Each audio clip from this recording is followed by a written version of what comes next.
yang ngisi acara siapa yang kami hormati, yang kami cintai semua panitia seminar kewirausahaan dan juga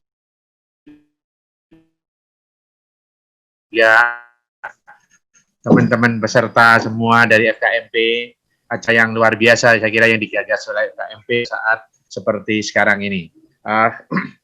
Kita tahu bahwa wirausaha menjadi suatu keharusan bagi setiap calon sarjana. Terbukti bahwa di dalam kurikulum semua perguruan tinggi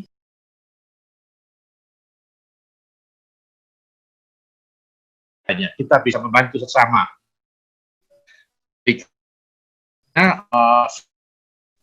Apapun kepada sesama yang membutuhkan. Kalau kita tidak punya uang, gimana kita bantu? Ya kan? Nah, terus saya mengatakan, kalau ingin kaya, kenapa kuliah di UNY?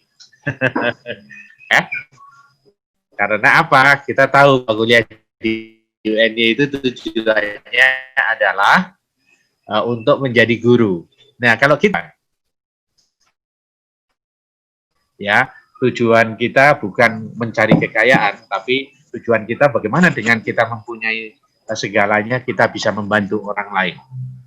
Nah, inti dari kewirausahaan ini adalah membekali, saya yakin ingin membekali atau keterampilan tentang berwirausaha itu tidak mudah. Tidak mudahnya apa? Gimana awal memulainya? Ya, kita biasanya takut untuk memulainya. Nah, mungkin dengan tadi materi dari pembicara ini kita bisa tahu bagaimana sih kita memulainya. Biasanya dimulai dengan satu peluang yang kecil. Nah, banyak orang tidak peluangnya. Biasanya nanti aja sehingga disaut orang lain. Kita waktu berjalan dari kos ke kampus kita sering melihat, kok ini ada apa ya, sebuah kok rame banget ya. Nah, kita hanya bisa melihat kok rame ya. Atau mungkin kalau di Jogja dulu pernah ada telo-telo gitu ya, telo keju, ada lagi tahu bulat yang begitu topnya. Nah, kita kan ada cuma lewat aja, iya ya top, tapi tidak menang. Atau ada lagi apa yang itu ngelak. Nah, sekarang yang lagi top ngelak. Itu ramenya bukan main, sampai antre. Nah, itu suatu ide, suatu apa namanya peluang kecil yang dimanfaatkan. Nah, mudah-mudahan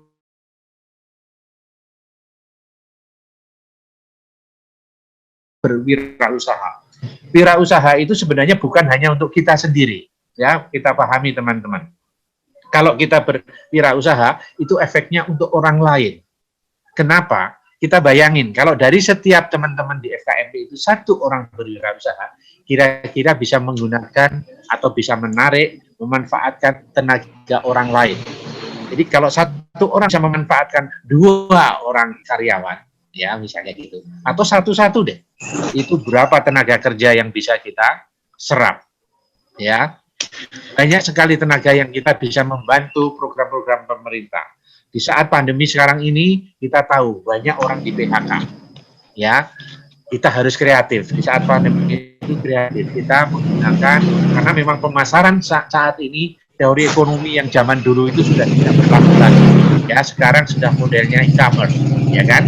Bagaimana kita memanfaatkan atau berusaha tanpa punya tempat,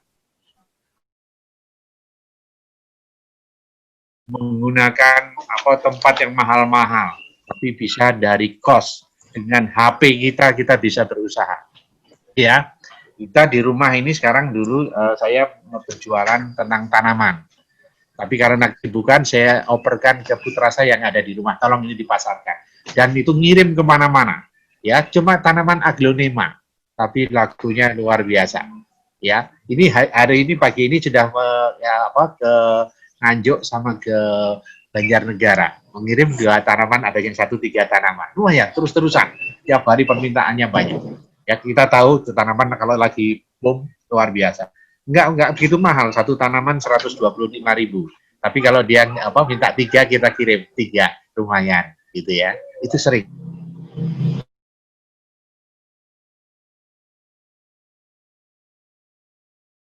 Menjadi pemasaran yang sangat utama. Dan saya harap nanti teman-teman serap benar itu Mas pembicara itu bagaimana dia tanyakan bagaimana memulainya. Yang penting bahwa dalam berwirausaha kita harus keluar dari box, dari ketidaknyamanan, ya, dari nyaman menjadi, usahakan menjadi tidak nyaman. Anda sekarang ini dalam posisi nyaman semua. Kenapa saya mengatakan posisi nyaman?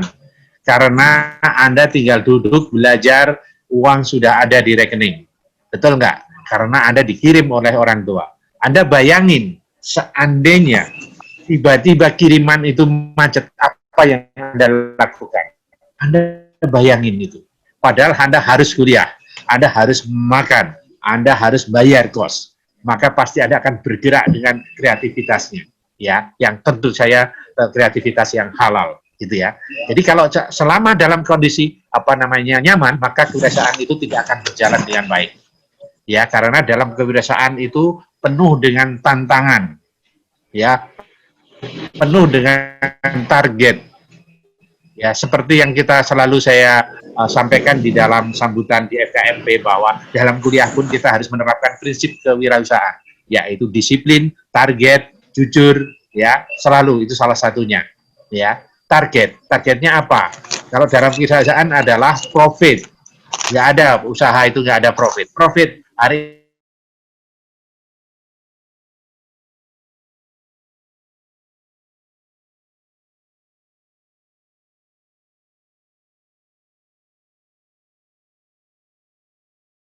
materi disimak benar-benar dan coba kita gali, ya, kita gali sebelum beliaunya sukses itu apa sih langkah-langkahnya, kira-kira pikiran apa yang harus kita tanamkan pada diri kita agar kita bisa mulai berwirausaha dan berani berwirausaha. Yang penting wirausaha harus berani menanggung resiko. Resiko berwirausaha adalah untung atau rugi, itu harus. Seperti kalau ikut lomba, menang atau kalah, ya, dalam wirausaha adalah untung atau rugi, ya, yang penting targetnya pasti harus untung. uh, Tidak ada seorang pengusaha pun yang sekali berusaha langsung sukses, pasti ada naik pasang surutnya. Mungkin justru kegagalan itu direfleksi untuk menjadi kesuksesan. Saya kira itu aja, dan selamat kepada panitia yang luar biasa melanjutkan seminar wirausaha. Kayaknya selama saya membimbing seminar wirausaha baru kali ini, kalau tidak salah saya ingat karena saking lamanya. Maka ini selamat kepada pengurus yang telah mengadakan acara seminar kewirausahaan yang sangat-sangat penting diperlukan untuk teman-teman FKMP, baik untuk sekarang maupun melangkah dalam kehidupan sesungguhnya ke depan. Saya kira itu, kurang lebihnya mohon maaf. Wassalamualaikum warahmatullahi wabarakatuh. Waalaikumsalam warahmatullahi wabarakatuh. Terima kasih, Pak. Waalaikumsalam warahmatullahi wabarakatuh. Terima kasih kepada Bapak Herwin yang sudah menyampaikan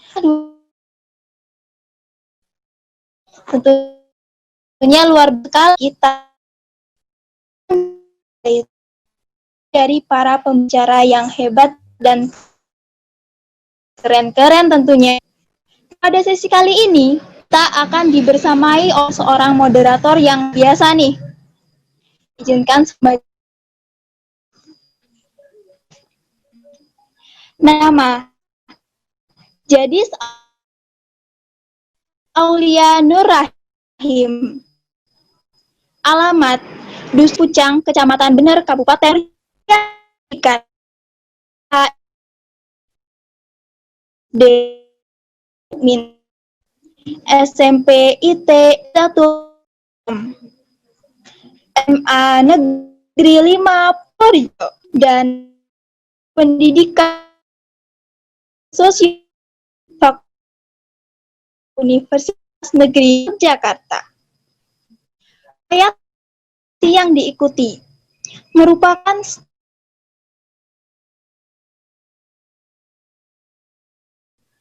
Asisten Laboratorium Pendidikan Sosiologi 2020, Staf Departemen Jaringan UKM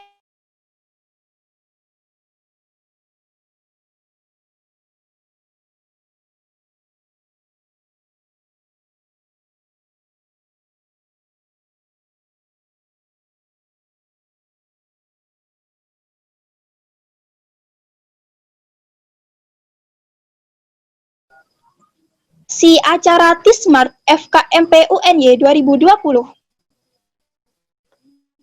Ketua Panitia Nasional Bisnis Plan 20. Dan masih banyak lagi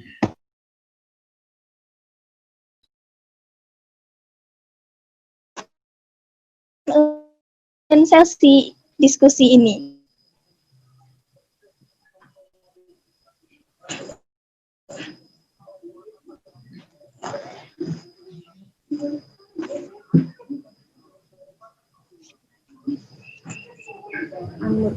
Oke, baik. Terima kasih kepada Mbak Eka atas waktunya. Baik, sebelumnya Bismillahirrahmanirrahim. Assalamualaikum warahmatullahi wabarakatuh. Selamat pagi dan salam sejahtera untuk kita semua. Waalaikumsalam. Waalaikumsalam. Oke, bagaimana kabar dari teman-teman semua? Insya Allah dalam keadaan yang luar biasa baiknya ya teman-teman ya. Sebelumnya saya ingin mengucapkan terima kasih kepada teman-teman yang sudah hadir pada acara talk show kewirausahaan Forum Keluarga Mahasiswa Purworejo UNY tahun 2020. Yang mana acara kali ini mengusung tema optimalisasi peluang usaha di era ekonomi digital untuk menghadapi tantangan global.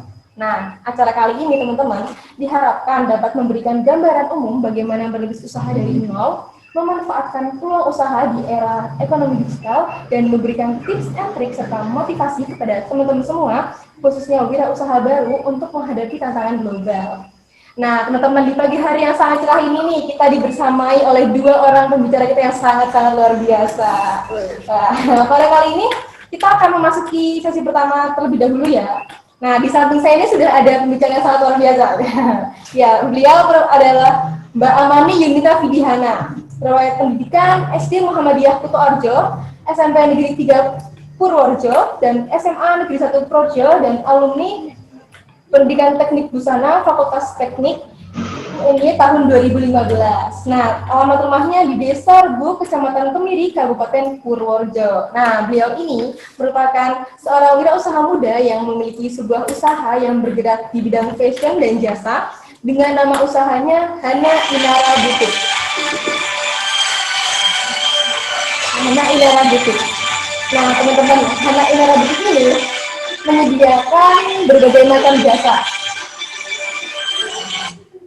seperti pembuatan atau penyewaan seserahan pernikahan, seragam pernikahan, hingga seragam sekolah. Nah, usaha beliau ini berlokasi di Semau, Daluman, Kutoarjo, tepatnya di depan SMK Negeri 2 Purworejo. Nah, kita sudah bersama Mbak Amani ya. Yuk kita langsung aja sapa. Halo Mbak Amani. Halo, Bagaimana kabarnya nih Mbak? alhamdulillah sehat. Alhamdulillah. Mungkin bisa menyapa teman-teman terlebih dahulu. Ya, assalamualaikum warahmatullahi wabarakatuh. Selamat pagi. Pagi Mbak. Sehat ya. Alhamdulillah Mbak. Bisa nggak sih? Mbak. Gimana teman-teman? Oke, Mbak Mari, di sini kita akan berbincang-bincang santai aja nih ya Mbak ya. Tentunya tentang seputar kewirausahaan nih. Seperti yang kita ketahui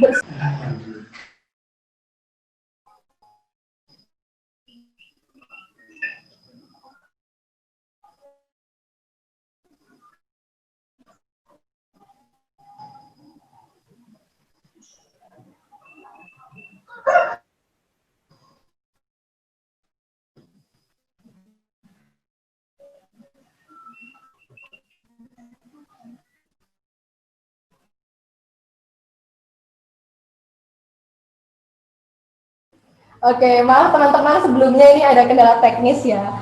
Oke, lanjut aja yuk. Nah, seperti yang kita lihat Mbak ya, permasalahan seseorang dalam memulai atau merintis sebuah usaha adalah bingung. Aduh, harus mulai dari mana nih? Produk ini bisa nggak ya? Atau aku harus gimana nih? Jadi kayak banyak timbul tanya dalam diri kita sendiri. Nah, dari sini mungkin dari Mbak Amai sendiri, disertai dengan pengalamannya, bagaimana sih Mbak cara memulai sebuah usaha dari nol dan hal apa yang pertama kali harus kita lakukan? Silakan Mbak Amai. Oke, sebelum saya jawab pertanyaannya, saya agak review bentar ya sebentar. Sebelumnya, kan kalian semuanya kalau lihat pengusaha enak kan, sukses, udah mapan, udah enak, bisa keliling dunia, keliling mana, usahanya ada yang jalanin. Iya, emang jadi pengusaha tuh enak banget. Tapi kalian lihat nggak proses mereka menjalankan usahanya? Butuh tangisan darah, butuh kerja keras, butuh apapun. Jadi itu semuanya itu nggak apa ya? Kalau kalian mau lihat jadi pengusaha tuh emang enak, tapi kalian juga harus lihat susahnya jadi pengusaha. Semua itu nggak ada yang instan deh. Jadi semuanya tuh butuh proses. Jadi kalian tuh kalau pengen jadi enak jadi pengusaha, kalian juga harus melalui proses-prosesnya itu dulu. Oke? Kemudian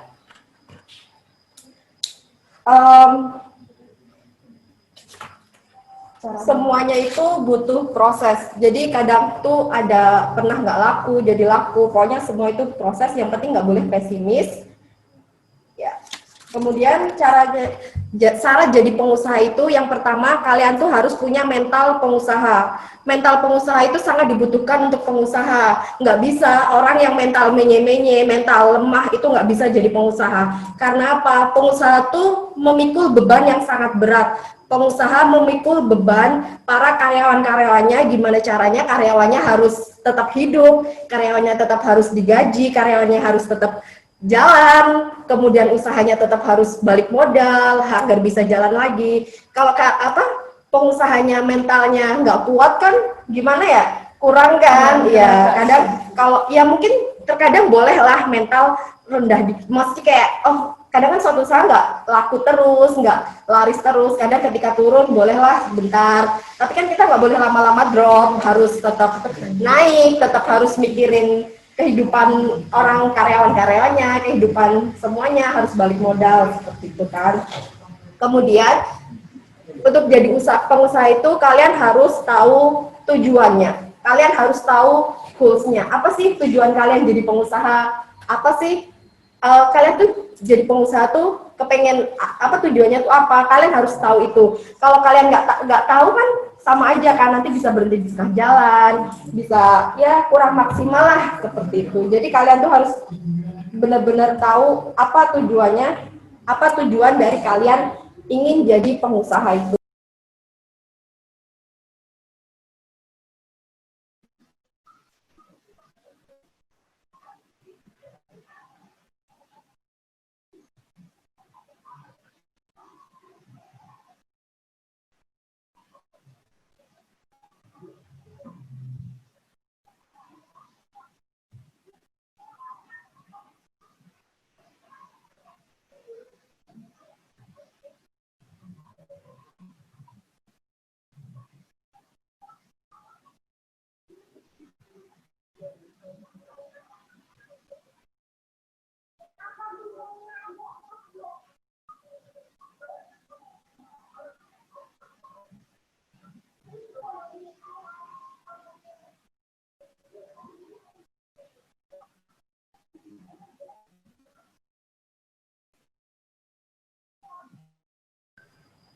Oke, maaf teman-teman, tadi terjadi kendala teknis lagi.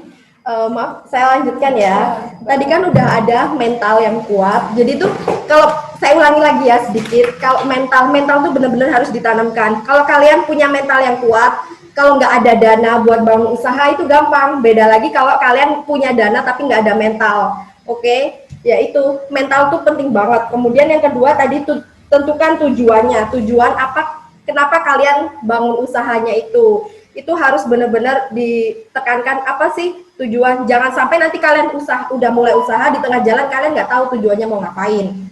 Kemudian yang selanjutnya yaitu niat.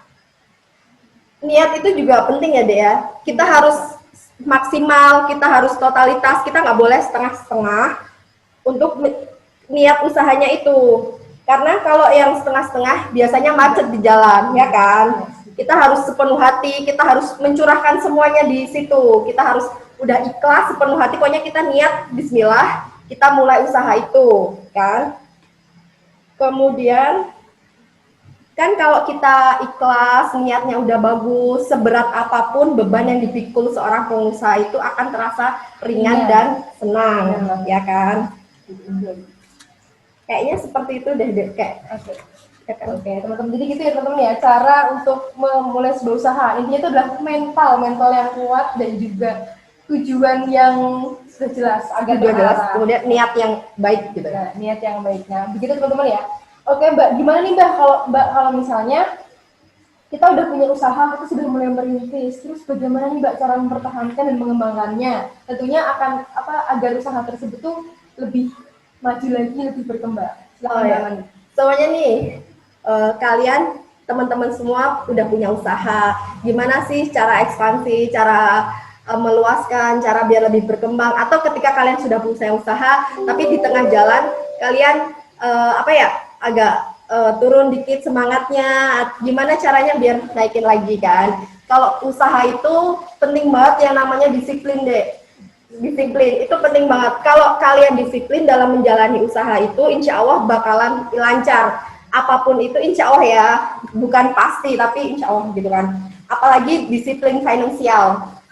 Sebisa mungkin kalau mau jadi pengusaha itu, finansial itu benar-benar dicatat. Soalnya saya kan usaha butik. Sampai saya belanja benang sebiji, 2 biji, semuanya saya catat. Kalau nggak dicatat semuanya, ya mungkin satu hari deh 10.000 nggak masalah. Kalau itu dilakukan 15 kali selama 1 bulan, itu udah berapa gitu kan. Jadi kalian untuk meningkatnya mungkin sebelumnya belum dicatat ini. Jadi kan untung rugi nggak tahu gitu kan. Jadi semuanya finansial itu benar-benar harus disiplin dalam finansial gitu ya, harus dicatat.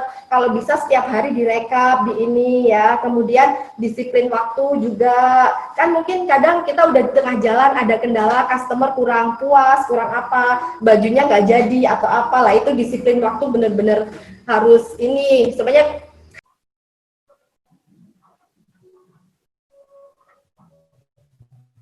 Oke, terjadi kesalahan lagi. Silakan Mbak dilanjutkan. Lanjutin ya, disiplin tadi itu untuk meningkatkannya lagi ya. Ya. Kemudian disiplin waktu, disiplin atur finansial, dan ya pokoknya kita harus disiplin. Kemudian kita tetap harus fokus dan konsisten. Kadang kan di tengah jalan kita udah punya usaha nih, kadang di tengah jalan kita ada kendala dikit-dikit, kita drop gitu kan. Kita kurang, kayaknya aku nggak cocok nih, kayaknya kurang nih. Kita nggak boleh kayak gitu. Kita udah terjun, kita udah ini, ya udah kita lanjutin, kita fokus biar usahanya itu masih berjalan, masih ini. Kita jangan sampai kayak di tengah-tengah jalan kita drop, kita tetap harus fokus, harus lanjut lagi. Kemudian ada lagi sabar. Sabar. Iya. Sabar ini yang sabar. Gimana tuh Mbak? Usaha tuh nggak semuanya tuh langsung berjalan dengan mulus, berjalan dengan lancar. Kadang kalau di tengah jalan atau di awal, kadang kalau kalian mulai usaha dari awal tuh nggak semua orang tahu produk kita, nggak semua orang tahu usaha kita kan. Nah, mungkin di awal saya usaha juga mungkin berapa hari, sebulan atau berapa, kan kalau saya emang usaha yang agak baju nikah apa itu kan ya orang-orang belum mengenal gitu kan. Saya sabar seminggu 2 minggu gitu, belum ada customer, belum ada apa, ya tetap harus sabar. Kita nggak boleh down, nggak boleh kita tetap harus sabar gitu. Kemudian kita harus ikutin tren yang ada dan perkembangan pasar seperti apa. Kita harus, sebenarnya kan mungkin di tengah jalan kok punya kita kalah saing nih sama yang lain. Ternyata pesaing kita ngikutin tren, sedangkan kita masih stuck sama yang kita punya. Itu nggak boleh. Kita harus tetap ngikutin tren apa yang dibutuhkan oleh pasar. Iya gitu deh. Oke.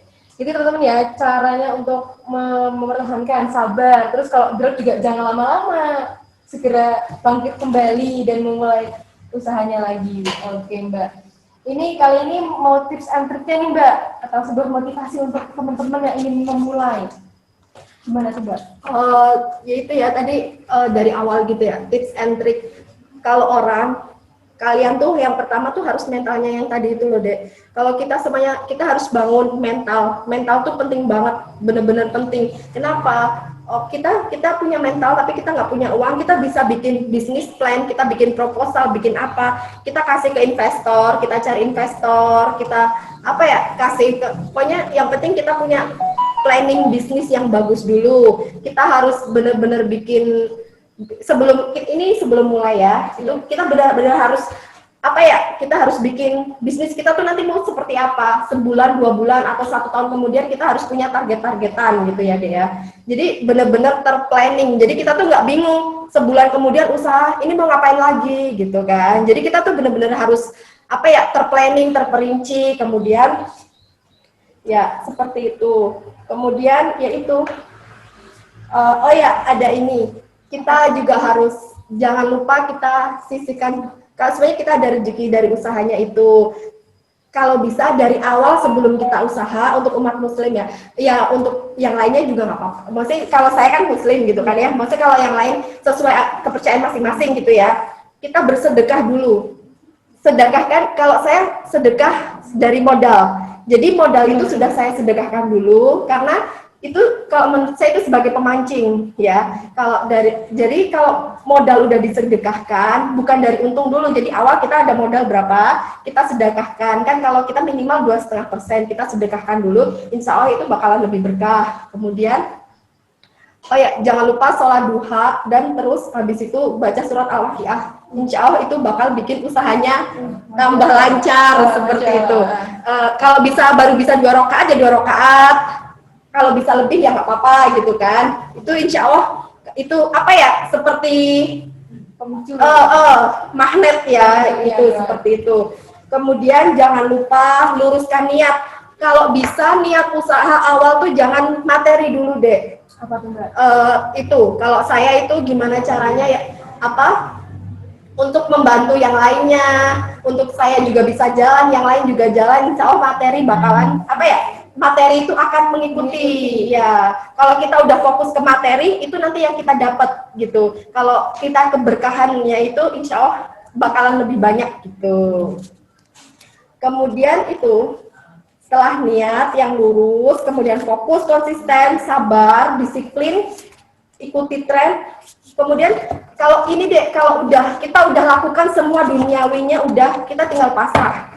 Kita jangan lupa berdoa, pasrah, pokoknya ya Allah, aku udah ngelakuin semuanya nih, terus terserah engkau mau bagaimana gitu kan. Kita udah pasrah, insya Allah kalau kita seberat apapun beban seorang pengusaha, seberat apapun apa ya, tekanan dari usaha itu, kalau kita pasrahkan sama Tuhan, sama yang di atas, insya Allah bakalan lebih mudah usahanya gitu.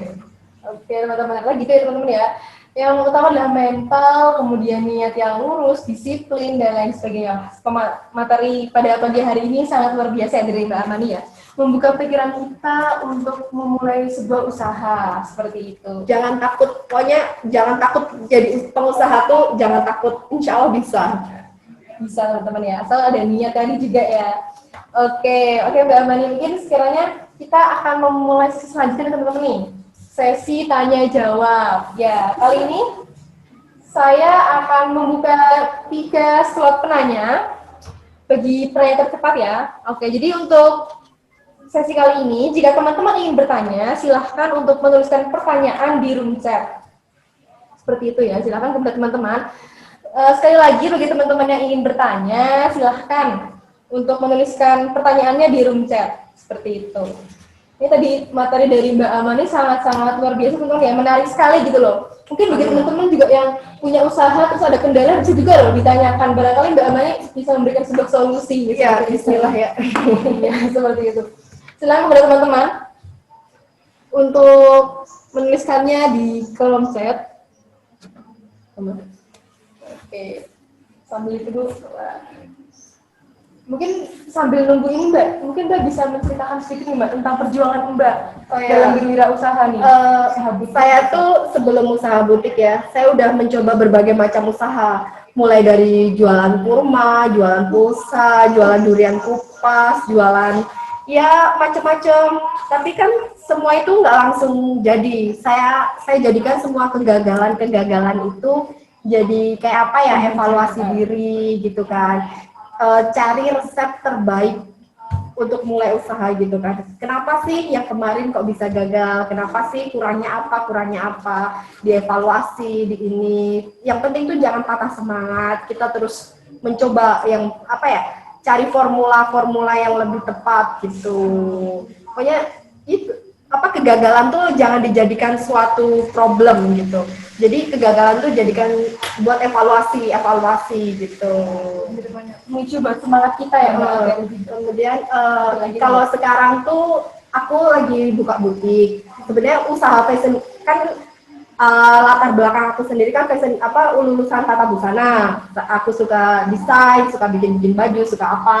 Kemudian kan saya juga udah menikah dan punya anak gitu kan. Kalau mau kerja kantoran kan juga susah, harus berangkat pagi pulang sore, takutnya kurang keurus atau gimana gitu kan. Makanya itu saya usaha. Namanya kayak buka usaha, yang penting anak masih keurus, usaha jalan gitu. Terus kalau butik saya sendiri sih berjalan baru beberapa bulan ini, tapi secara resmi ya, kalau nggak resminya udah mulai dari kuliah gitu ya. Oh iya Mbak, ini sudah ada pertanyaan yang masuk nih dari Kak Andani Oktaviani. Saya ingin bertanya Kak, saya ingin berwirausaha, namun terkendala dengan modal Kak. Saya sudah coba untuk menjadi reseller, namun keuntungannya tidak.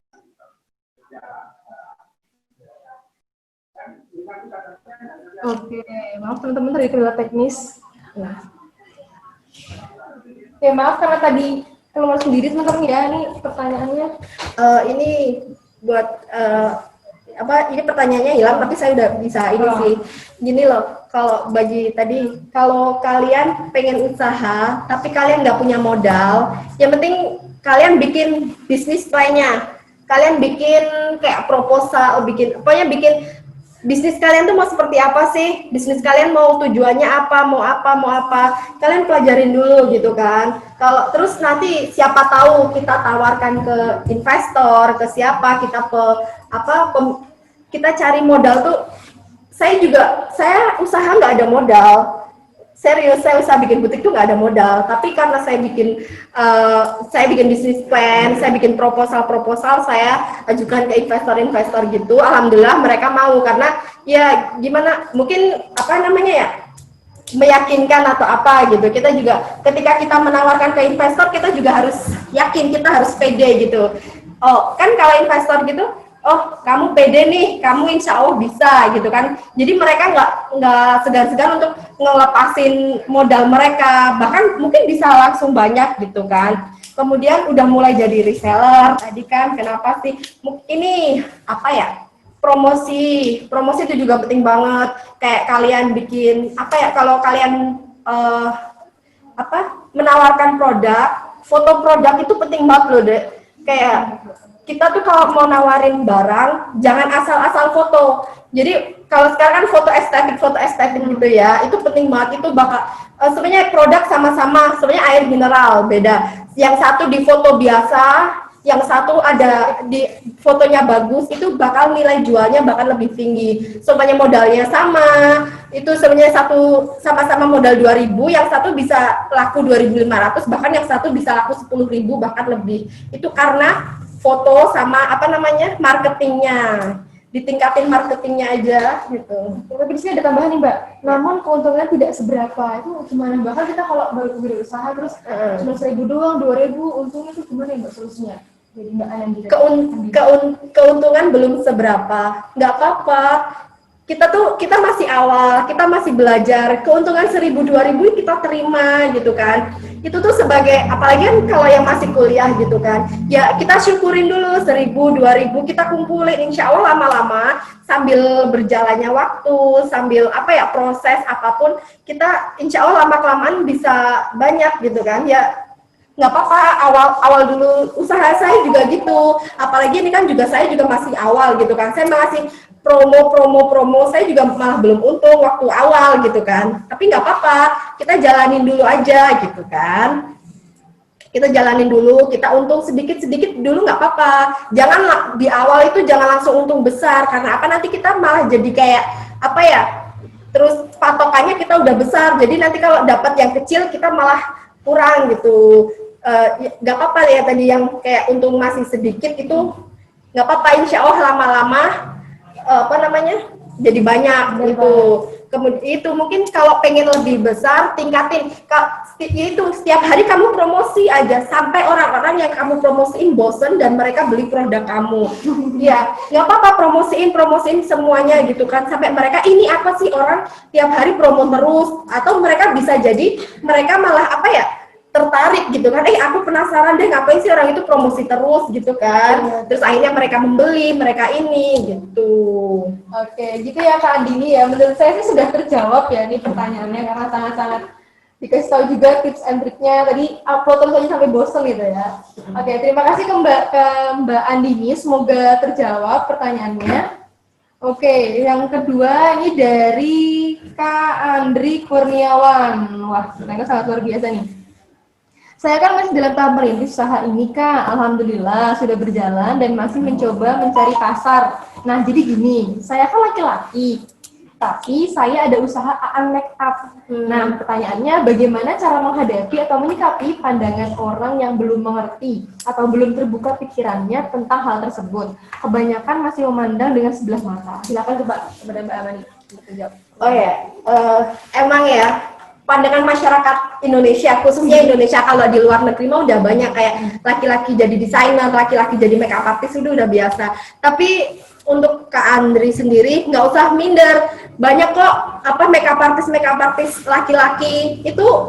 Menurut saya sih, kalau saya di dunia fashion ya, itu kan fashion sama makeup tuh berhubungan gitu kan. Menurut kalau saya pribadi itu udah nggak masalah. Untuk masalah orang-orang yang masih memandang sebelah mata, itu ya tunjukkan dengan kemampuan kakak, tunjukkan dengan kemampuan jadi mereka tuh nanti nggak mandang sebelah mata. Oh ternyata walaupun laki-laki riasannya bagus, ternyata tunjukkan aja dengan skill yang ada, yang kakak tuh hasil tunjukkan ke mereka, bikin mereka yang nyinyir, bikin mereka yang memandang sebelah mata dengan hasilnya kakaknya sendiri gitu kan. Kalau aku pribadi gitu ya Dek, orang yang mereka nggak ngehidupin aku, ngapain sih aku dengerin gitu. Kalau mereka nyinyir ke aku nggak terlalu pikirin. Aku pengen buktiin kalau aku tuh bisa. Jadi mereka bisa kayak bukan tutup mulut sih kasarnya jadi bodo amat gitulah. Yang penting kita terus asah skill kita, asah kemampuan kita gitu kan. Jadi tuh mereka bakal tutup mulut dengan sendirinya karena hasilnya kita gitu Kak. Iya, seperti itu ya. Semoga terjawab ya Kak. Ini pertanyaannya menarik sekali soalnya. Oh, ternyata tadi pertanyaan pertama dari pendidikan Bumi Siliwangi Kak. Oh, wah jauh-jauh juga ya. Oke, pertanyaan selanjutnya dari Friska Indah dari WNY. Izin bertanya, bagaimana cara kakak menentukan target pasar dan cara yang menjadi poin penting dalam mempromosikan usaha kakak, misal dalam penjualan seperti Facebook, ads, atau bagaimana ya Kak? Silakan. Menentukan pangsa pasar ya. Pangsa pasar itu sangat penting. Gini, apalagi kalau kita di bidang jasa atau di produk itu penting banget. Sebenarnya barang itu punya pangsa pasar sendiri-sendiri. Ada semuanya. Pokoknya mereka punya pangsa pasar sendiri-sendiri. Sebelum kita mulai usaha, kita harus survei pasar dulu. Semuanya kita mau usaha kayak tadi ke Anda aja. Kita mau usaha make up. Kita sebelum kita mulai usaha make upnya itu, kita harus mesti kan ada pendahulu kita gitu kan. Nggak mungkin kita yang pertama itu, nggak mungkin gitu kan. Kita survei mereka gitu kan, yang udah pendahulu make up artist yang lain. Maksudnya kayak bisa kok minta kayak price listnya berapa gitu mereka kita survei bukan pesaing ya, pendahulu kita.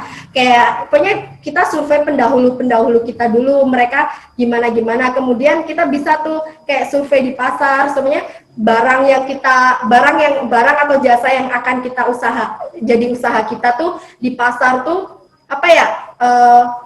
diminati atau enggak gitu. Sebenarnya kalau saya kan di butik emang kalau saya udah menetapkan pangsa pasar saya tuh menengah ke atas gitu kan. Lah kita juga kita harus tahu nanti tuh bakal seperti itu gitu. Jadi harus Yaitu pokoknya survei jangan bosen, jangan malas untuk survei karena survei itu penting banget gitu loh. Iya gitu. Oke. Nah ini juga ada tambahan nih Mbak. Promosinya tuh gimana nih? Kalau zaman sekarang tuh promosi bisa endorse selebgram atau kita minta teman-teman kita deh kalau kita belum ada dana atau apa buat endorse, minta teman-teman kita kan cewek juga punya teman kan, minta tolong dong promoin nanti temennya dikasih dijajanin atau di apa, atau kalau bisa ya udah sini nggak apa-apa aku promoin gitu. Kalau aku sih kalau saya pribadi kan lagi bikin katalog buat brand saya, nanti insya Allah mau endorse gitu, tapi ya mungkin dari awal saya ini dulu minta tolong teman-teman dulu, tolong dong promosiin gitu. Ya, Oke, seperti itu ya untuk Kak Friska. Semoga menjawab. Menurut saya sudah menjawab sekali ya dari jawabannya Mbak Amani. Oke, tapi kan ini berhubung kita 3 slot pertanyaan aja nih. Tapi karena masih ada sisa waktu juga, kita pertanyakan lagi dari Mbak Farah dari UNY. Izin bertanya Kak, sebenarnya saya ingin membuka usaha di bidang kuliner, tapi saya masih kurang menguasai dalam proses pembuatan. Dalam artian, saya membutuhkan teman untuk membantu. Saya ingin mengajak teman saya membuka usaha, tapi saya takut ke depannya dalam kolaborasi itu ada masalah. Apakah lebih baik jika ingin merintis usaha itu sendiri atau lebih baik berkolaborasi? Mohon pencerahan ya, silakan Mbak. Pencerahan ya. Iya. Ini kalau seumpamanya ini ya Kak, siapa tadi? Kak Jill Farah ya? Kak Farah. Kalau seumpamanya kita nggak ada basic, tapi kita punya, ya mungkin dibilang punya keinginan dan mungkin Kak Farah punya modal, atau kita bisa bekerja sama menggait temen yang bisa masak atau bisa tuh meng-hire atau apa gitu kan. Yang penting kalau kerjasama, kalau bisa ada hitam di atas putih.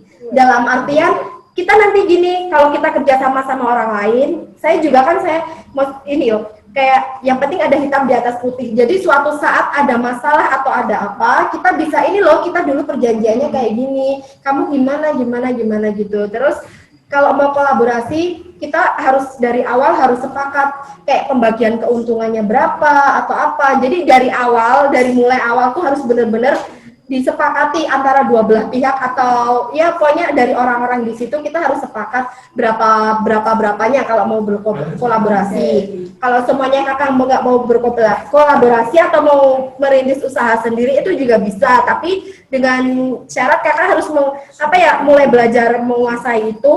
Kalau nggak tuh kalau mau kuliner kakak harus hire koki. Iya, hire koki gitu kan. Menggait koki, memperkerjakan koki gitu kan. Tapi kakaknya sendiri juga harus tahu kualitas makanan dari kokinya itu. Jadi kalau mau, kan saya juga pernah usaha kuliner, tapi kan ya karena kurang fokus, kurang apa, jadi gini. Jadi kalau mau sendiri hire koki, kakak harus bedah menu gitu kan. Jadi sebenarnya kokinya, aku pengen masakan ini nih, coba dibikin. Nanti gimana cari formula yang tepat atau apa gitu. Tapi kalau belum bisa hire koki, kita kerja sama temen. Tapi yang penting harus ada ya hitam di atas putih lah, dan bermaterai sih menurut saya. Biar suatu ketika ada masalah di tengah jalan, pertemanan nggak putus. Ya kan ditakutkan seperti itu kan. Ya itu sih kalau menurut saya, tetap kalau mau kolaborasi sama temen harus ada hitam di atas putih. Terus kesepakatannya dari awal, jangan di tengah jalan kita baru sepakatnya kayak gini, nggak bisa. Oke, gitu ya dari Kak Farah. Menurut saya sudah sangat menjawab.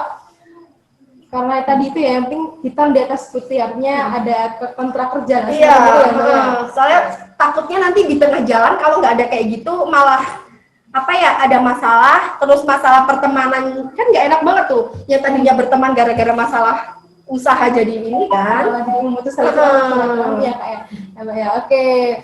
Sebenarnya ada lagi pertanyaan, namun waktunya sudah mepet ini. Sebentar saya kayak dulu ya. Ini dari Kak Irza UNY, mungkin bisa terjawab sekali. Ini yang terakhir aja teman-teman ya, yang terakhir ya. Oke, saya bertanya caranya sebagai owner untuk monitoring semua laporan mulai dari data keuntungan dan lain-lain hingga mudah mengendalikan beberapa tanggung jawab lainnya. Terima kasih. Ya, jadi ini ya, Ya itulah kenapa jadi owner suatu usaha itu ya tadi yang dibilang deh, bebannya tuh luar biasa. Dia harus mengendalikan semua isi perusahaannya dia, mengendalikan apa ya, alur keluar masuknya itu ya. Kalau bisa apa ya,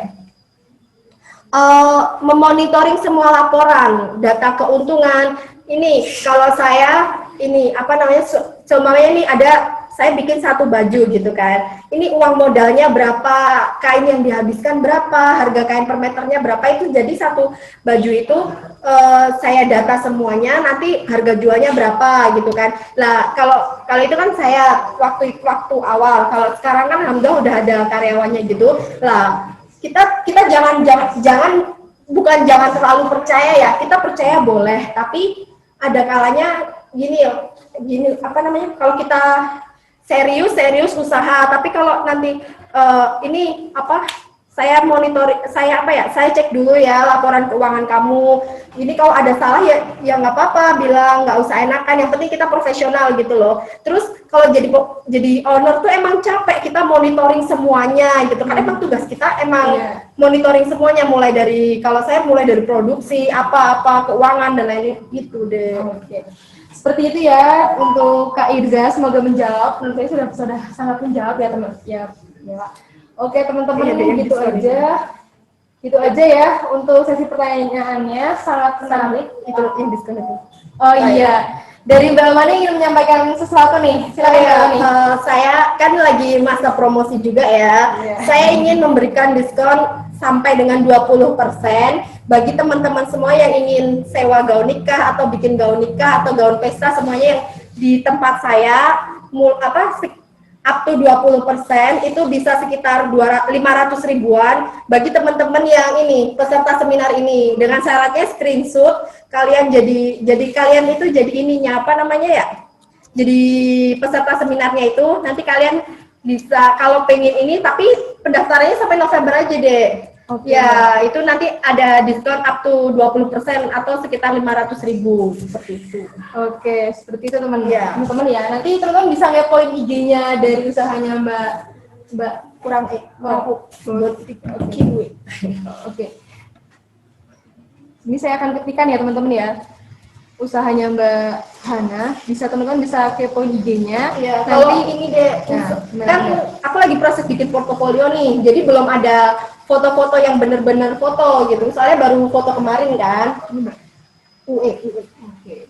Ya, insya Allah secepatnya hari Senin atau Selasa akan dipublish katalog-katalognya gitu. Oke, jadi teman-teman ya, ini ada promosi dengan cara teman-teman screenshot ini nih, layarnya gitu ya. Bener banget. Acara ini nanti ditunjukkan ke Mbak Aman, nanti bakal dapat diskon tentunya. Oke. Ini bagi teman-teman yang ingin menikah di bulan ini, saya bercanda teman-teman. Oke, sebelumnya saya ingin mengucapkan terima kasih kepada teman-teman yang sudah bertanya. Pertanyaannya sangat menarik ya. Dan bisa dibilang kayak problem semua orang lah ya, seperti itu. Oh ya, kalau nanti ada yang masih bingung atau masih apa, nanti bisa DM aja ke IG-nya ya. Insya Allah nanti kalau saya bisa jawab, saya jawab gitu. Oke, jadi kalau di sini masih kurang gitu kan. Gitu teman-teman ya. Jadi nanti bagi teman-teman yang masih pengen nanya nih, tapi karena waktunya sudah mepet, bisa langsung DM IG-nya Hana Indara Butik.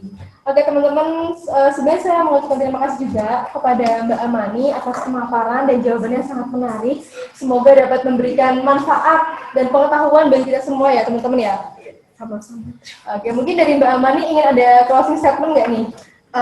Jadi gini, pokoknya kalau kalian lagi mau mulai usaha, nggak usah takut, mulai aja dulu, pelan-pelan, bismillah. Yang penting kalian tahu kalian mau ngapain, mau usaha apa, ada tujuannya gitu, pelan-pelan, karena kalau bukan gimana ya, menurut saya kegagalan itu guru yang terbaik gitu loh ya. Jadi nggak usah takut untuk berusaha, nggak usah minder, nggak usah apa, kayak tadi yang untungnya masih sedikit gitu ya, nggak apa-apa, ditekunin aja dulu, siapa tahu dengan lebih tekun, lebih insya Allah lebih banyak gitu. Pokoknya nggak usah takut, jadi pengusaha tuh ya emang agak berat, tapi nggak, kalau kita jalanin dengan ikhlas, jalanin dengan ini nggak seberat apa yang dibayangkan gitu. Terima kasih. Jangan takut ini. Oke, penutupnya sangat luar biasa teman ya, sangat memotivasi kita semua. Baik, sekali lagi terima kasih kepada Mbak Amani. Semoga kita bisa bertemu di lain waktu ya Mbak. Amin. Dan jangan lupa kepoin IG-nya ya teman-teman ya. Wah, karena kita sudah sampai di penghujung waktu nih Mbak.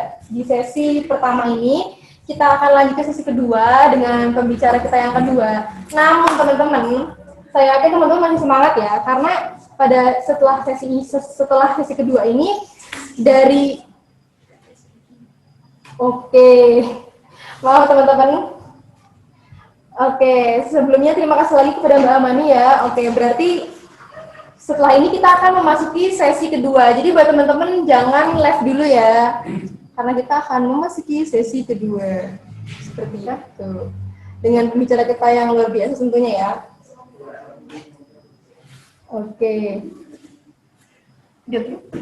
Udah. Oke. Ditunggu ya teman-teman ya untuk sesi keduanya karena masih ada perlu persiapan juga. Terima kasih.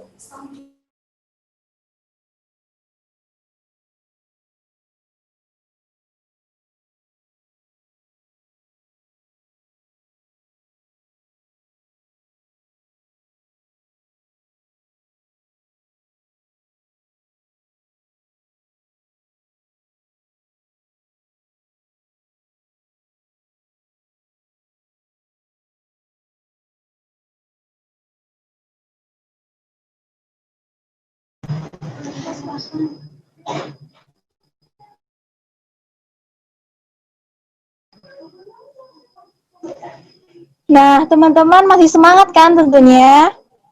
Nanti akan ada materi kedua oleh Mas Anggun yang tidak kalah menarik dari materi pertama. Bagi teman-teman yang mungkin sedang memulai usahanya atau mungkin sedang merintis usaha dan ingin menjadi pengusaha, tentunya materi yang satu ini sangat diperlukan untuk teman-teman.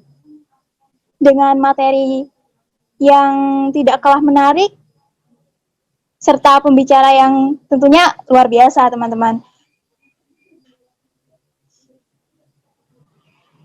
Kita tunggu panitia untuk mempersiapkan sesi kedua ini.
Ditunggu sebentar dulu ya teman-teman, kita sedang mempersiapkan sesi kedua.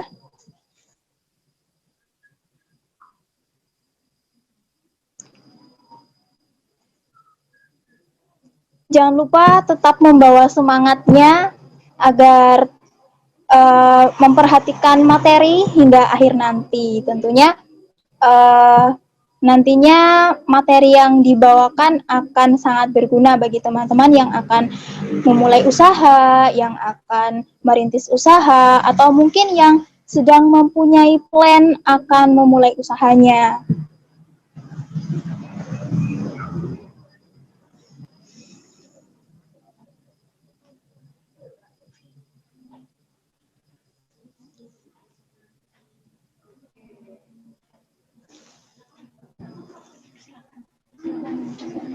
Oke, operator sudah siap?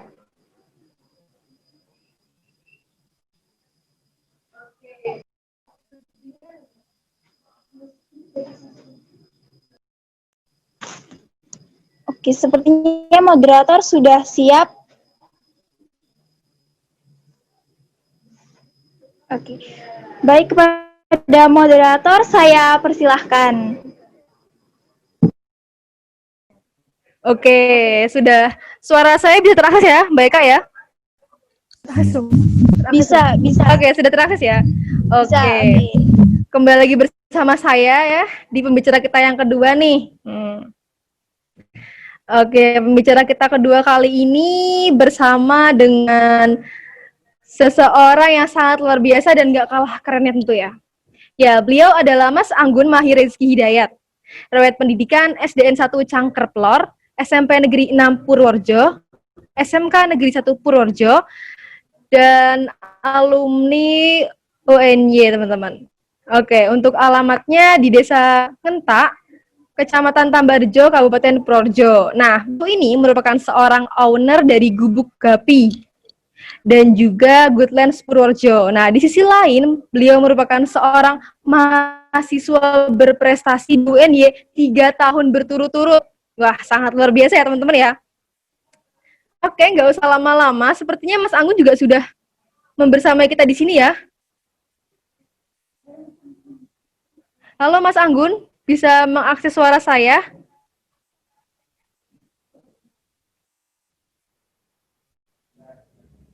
Oke, mungkin Mas Anggun sedang persiapan ya teman-teman ya. Oke. Halo Mas Anggun, gimana Mas? Oke.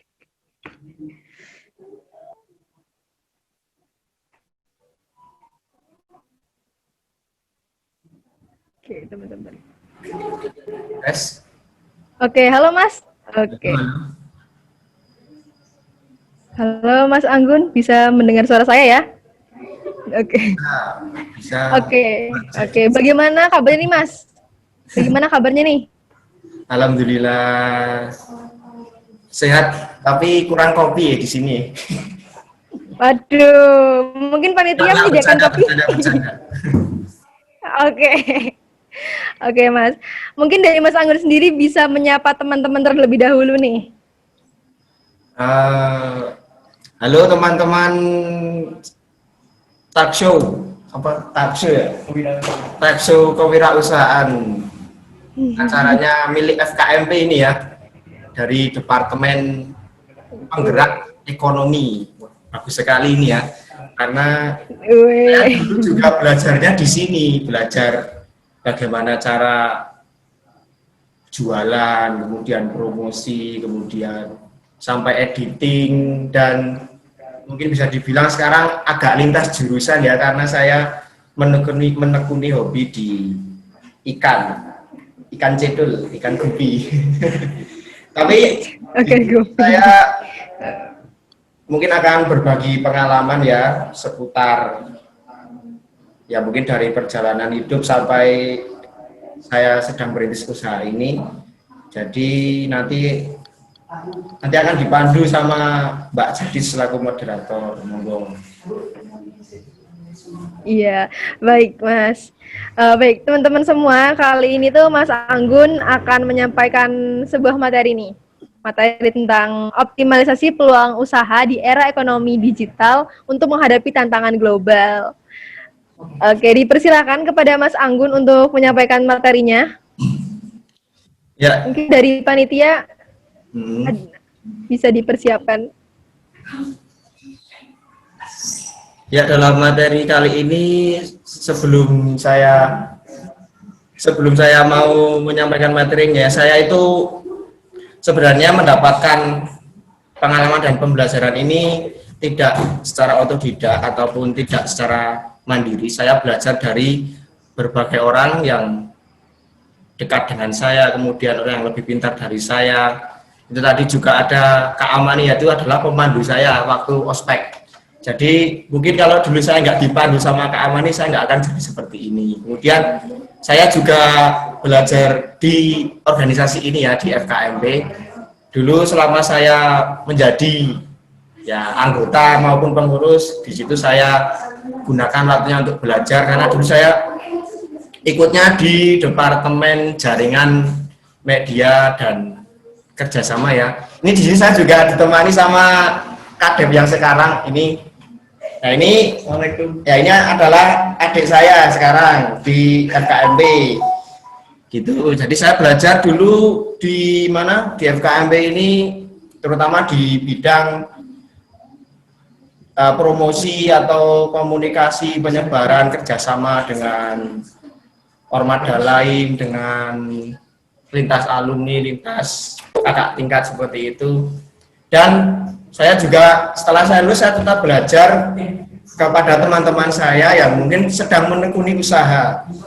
Jadi tidak hanya diusahakan, tapi ataupun di usaha editing atau konten kreator, saya juga belajar dari, misalnya ada teman saya yang usaha gula Jawa, usaha kaos, sablon, kemudian ada usaha yang lain-lain seperti jualan di pasar. Saya juga ikut ke pasar, saya ikut ke pasar, lihat di pasar tradisional itu seperti apa, kemudian pasar online seperti apa, sehingga saya bisa merangkum beberapa materi yang akan saya sampaikan di sini. Jadi nggak melulu tentang soal teori ya. Jadi saya mungkin di sini akan menyampaikan berdasarkan pengalaman saya dan pengalaman teman-teman saya yang sudah sukses seperti itu. Nah, di sini judulnya adalah optimalisasi peluang usaha di era ekonomi digital untuk menghadapi tantangan global. Jadi sekarang eranya itu adalah revolusi industri 4.0 yang sudah menggunakan informasi dan komunikasi teknologi berupa digital yang ini sudah mengglobal ya, sudah dimulai pada abad ke-21 ini. Jadi kita memang harus siap dan kita harus dipaksa untuk siap dalam menjalani tantangan global ini dengan cara tetap terus belajar dan meningkatkan kompetensi terutama di bidang digital. Karena fokus kita hari ini adalah pada peluang usaha ya, yaitu yang mungkin lebih mengarah ke ekonomi. Jadi di sini ke slide berikutnya. Slide berikutnya adalah sebenarnya apa yang sedang terjadi di dunia ini. Ini setelah saya rangkum dan berdasarkan latar belakang dari topik pembahasan, memang sekarang sedang berlangsung era ekonomi digital, semuanya serba cepat, dan kita harus selalu fast respon, terupdate. Kita harus merubah, ketika menyampaikan ke media sosial itu harus semakin beragam dan warna-warni.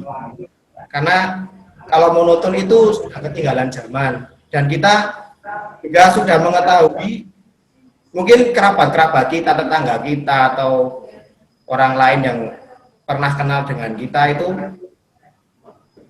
seperti menjadi wirausahawan baru. Jadi muncul wirausahawan baru, mungkin karena tuntutan ekonomi, karena hobi, karena mengisi waktu luang, kemudian mungkin karena juga ingin mencari sambilan tambahan rezeki seperti itu.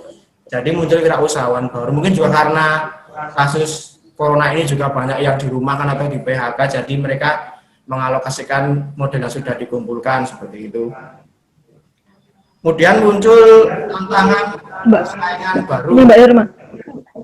Jadi persaingan baru di sini karena semakin banyak wirausahawan baru, jadi semakin banyaknya jumlah wirausahawan di Indonesia mungkin atau di dekat wilayah Anda, itu nanti akan muncul persaingan-persaingan baru. Nah, kalau bisa kita tetap men-setting agar persaingan ini tetap positif, jangan saling mematikan atau membunuh, itu jangan. Kemudian mungkin dengan keadaan kita yang kapasitasnya masih kurang, itu muncul rasa takut kalah bersaing. Jadi makanya kita perlu meningkatkan kompetensi kita, keahlian kita, kapasitas kita dalam menghadapi era ekonomi. ekonomi digital, yaitu dengan cara teknologi. Akan Mas Ilham, ini suaranya feedback. Yang beruh ki ono sing komen nang pesan kok. oke, lanjut. Ya. Nah, masalahnya orang zaman sekarang itu kebanyakan inginnya instan, seperti mie instan ya. Jadi 3 menit sudah jadi, sukses. Mereka mungkin tergiur dengan promo-promo di online yang ada yang bilang mungkin dengan rebahan kita bisa mendapatkan uang jutaan rupiah. Dengan hanya modal telunjuk jari kita bisa mendapatkan uang jutaan rupiah. Padahal kenyataannya itu sukses itu tidak ada yang instan. Kita harus menghargai yaitu 3 tahap. 3 tahap. Yang pertama adalah usaha. Kita harus usaha dulu. Seberapa besar usaha kita, ikhtiar kita, doa kita, itu nanti setelah kita mengusahakan, kita akan harus melalui sebuah proses. Karena kalau tidak melalui sebuah proses itu namanya nge-cheat atau mainnya curang itu. Jadi kita tetap melakukan atau mengetahui proses kita. Jadi di mana kita berkembang, kemudian seberapa besar capaian kita nanti diketahui pada saat kita melakukan proses. Dan nanti setelah kita lakukan usaha yang maksimal dengan proses yang ditekuni, nanti hasilnya akan mengikuti seperti itu. Next. Nah, apa yang perlu dipersiapkan seorang wirausahawan di era digital ini? Ya, ini saya rangkum sendiri ya. Saya menemukan 6 masalah atau 6 yang harus kita pecahkan. Yang pertama adalah niat. Niat ingsunnya usaha itu mau untuk apa? Next. Nah, niat mungkin dari kalian, kalau kalian berpikir idealis, kalian akan memikirkan saya pengennya usaha ini menghasilkan uang, cepat sukses. Padahal dari niat itu kita harus menyelidiki dulu. Niat kita itu melakukan wirausaha itu, mengembangkan usaha itu niatnya untuk apa dulu?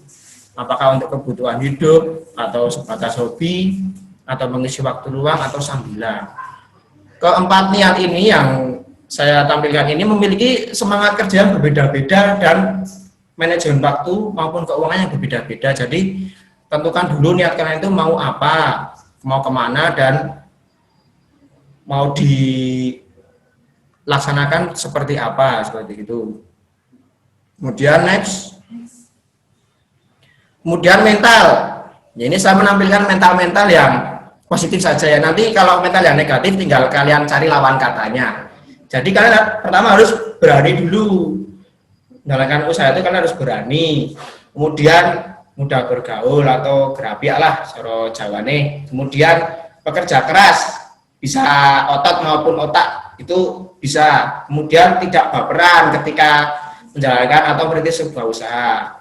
Kalau baperan nanti dikit-dikit tersinggung. Kemudian kalau kalian dikit-dikit capek, tidak bekerja keras, nanti berkembangnya akan lama seperti itu.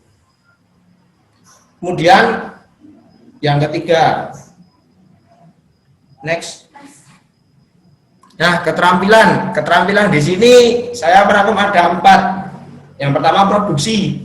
Kalian itu melakukan usaha itu di bidang apa dulu? Misalnya kalian produksi, mau ternak, mau garmen, mau atau apapun itu yang intinya memproduksi sebuah barang atau produk yang akan dijual. Kemudian promosi.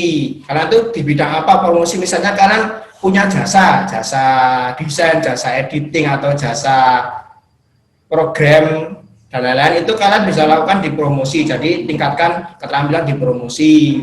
Dan teknologi yang kalian gunakan itu apa? Masih manual atau konvensional atau sudah standar zaman sekarang atau masa kini itu. Dan yang keempat adalah relasi. Kemampuan kalian untuk keterampilan kalian untuk mencari relasi atau kawan atau teman atau rekan kerja, mitra. Kemudian ada lagi mungkin sasaran pembeli itu juga harus tetap ditingkatkan. Next. Yang keempat, analisa. Nah, analisa ini mungkin di sini ada yang lulusan SMK atau lulusan S1, sarjana, pasca sarjana dan lain-lain. Kalau saya tetap menerapkan yang paling mudah dipahami, yaitu ketika saya mendapatkan pelajaran ini ketika waktu SMK ya. Jadi ada analisis SWOT, yaitu strength, weakness, kemudian opportunity and threat. Nah itu jadi minimal kalian sudah paham keempat inilah. Jadi kekuatan apa sih dari usaha kalian itu? Kalian mau melakukan usaha ini, kalian harus tahu power kalian itu apa, atau nilai plusnya itu kalian itu apa. Kemudian itu terus ditingkatkan, terus dipelajari sampai benar-benar matang gitu ya. Jadi untuk kelemahannya itu atau weaknessnya itu kalian juga harus tahu. Jadi misalnya selama menjalani usaha, kemudian kalian lama-lama tahu, perlahan-lahan tahu, oh kalian menemukan kelemahan di sini, di sisi ini, kalian harus tutupi dengan cara mencari solusinya, jangan diabaikan, dengan cara belajar seperti itu. Kemudian peluang, mencari peluang mungkin kalau kalian sebelum mengikuti era digital ini, kalian misalnya menjual produk hanya ke pasar tradisional, ke tetangga saja, kalian bisa melihat peluang pasar di era digital. Jadi kalian juga serba online, kemudian bisa kirim paket tanpa perlu mengantar barangnya secara mandiri kan juga bisa. Kemudian ancaman itu bisa dari diri kalian sendiri maupun dari orang lain itu mungkin ada yang sirik atau sengit atau apa, itu kalian harus tetap berdamai dengan pikiran kalian. Jangan sampai orang-orang di sekitar kalian yang mempunyai sifat atau rasa jelek kepada kalian itu mengganggu pikiran kalian. Jadi kalian harus terbuka. Jangan sampai kalian malah mengurusi omongan orang lain yang mungkin merendahkan atau meledek usaha kalian yang sedang kalian rintis gitu. Next, nah ini manajemen. Kalau dari saya pribadi, saya menekan pada keempat ini. Jadi manajemen waktu 24 jam itu jangan kalian habiskan untuk mengurusi usaha kalian, karena kalian itu butuh istirahat. Misalnya kalian 24 jam itu mengurusi usaha kalian, kan dapat uang ratusan juta, nanti tubuh kalian sakit, nanti uang ratusan juta itu hanya untuk membayar rumah sakit untuk kesehatan kalian. Jadi kalian nanti akan terpacu untuk berpikir bagaimana tetap ada waktu untuk istirahat kita selama menjalankan usaha, misalnya menambah karyawan, kemudian memperefisien urutan kerja atau program kerjanya, kemudian pokoknya nanti setelah kita menjalaninya nanti kalian akan tahu batas-batas atau kapasitas diri kalian itu seberapa. Kemudian di keuangan harus memanage keuangan dari modal, pengeluaran, pemasukan, untung, bersih, kotor, dan lain-lain itu juga harus dipelajari dan diterapkan. Kemudian pemasaran, nah tadi saya sudah menerangkan di awal, di pemasaran ini kalian tetap harus mengedepankan pemasaran yang sudah ada zaman sekarang. Tapi yang model-model konvensional tradisional tetap dilakukan. Jadi kalian itu pasarnya itu tidak hanya di online saja. Jadi pasar-pasar di mungkin untuk tetangga atau kerabat, kemudian untuk pasar yang tradisional itu kalian tetap bisa menjalankannya. Karena kan ketika kita mulai usaha itu mungkin ada istilah teman yang melarisi terlebih dahulu ya. Jadi tidak semata-mata ketika kita mendirikan usaha, merintis langsung dibeli oleh orang luar yang tidak kita kenal. Pasti ada teman yang membantu kita, melarisi kita, dan nanti kita memberikan timbal balik kepada mereka dengan cara melarisi kembali seperti itu. Dan diproduksi. Jadi ketika memproduksi barang atau produk atau item itu, nah itu disesuaikan. Misalnya kalian lagi sedang merintis di bulan pertama atau bulan kedua, ya sesuaikan dengan kemampuan kalian, kemudian sesuaikan dengan jumlah pekerja kalian, atau kalian hanya bekerja sendiri, kan tidak mungkin memproduksi ribuan produk dalam satu hari atau satu minggu, ya disesuaikan dengan kemampuan. Next. Nah, yang terakhir adalah tetap belajar, terus belajar, jangan mudah puas dengan apa yang sudah dicapai. Mungkin kalian pernah menemui masalah, kemudian kalian mempelajarinya bisa lewat buku, referensi, atau YouTube, atau teman kalian. Kemudian kalian berhasil menyelesaikan masalah itu setelah kalian belajar. Tapi setelah kalian berhasil menyelesaikan, kalian malah puas, langsung puas. Nah itu nanti disitulah titik gimana ya bumerangnya, karena seharusnya kita mengembangkan usaha semakin hari semakin belajar, meningkatkan usaha kita.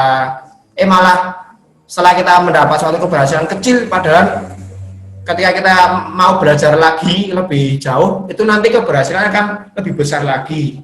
Nah, itu tetap yang pertama adalah upgrade skill. Kita harus tetap mengupgrade skill kita dan disesuaikan dengan kebutuhan masa kini. Misalnya kalau dulu orang menggambar hanya atau membuat selebaran promosi lewat tulisan tangan, pensil, bolpen yang difotokopi, disebar. Sekarang sudah zamannya adalah upgrade menggunakan desain grafis seperti itu. Kalau nggak punya desain grafis, tidak bisa menggunakan laptop, bisa menggunakan HP.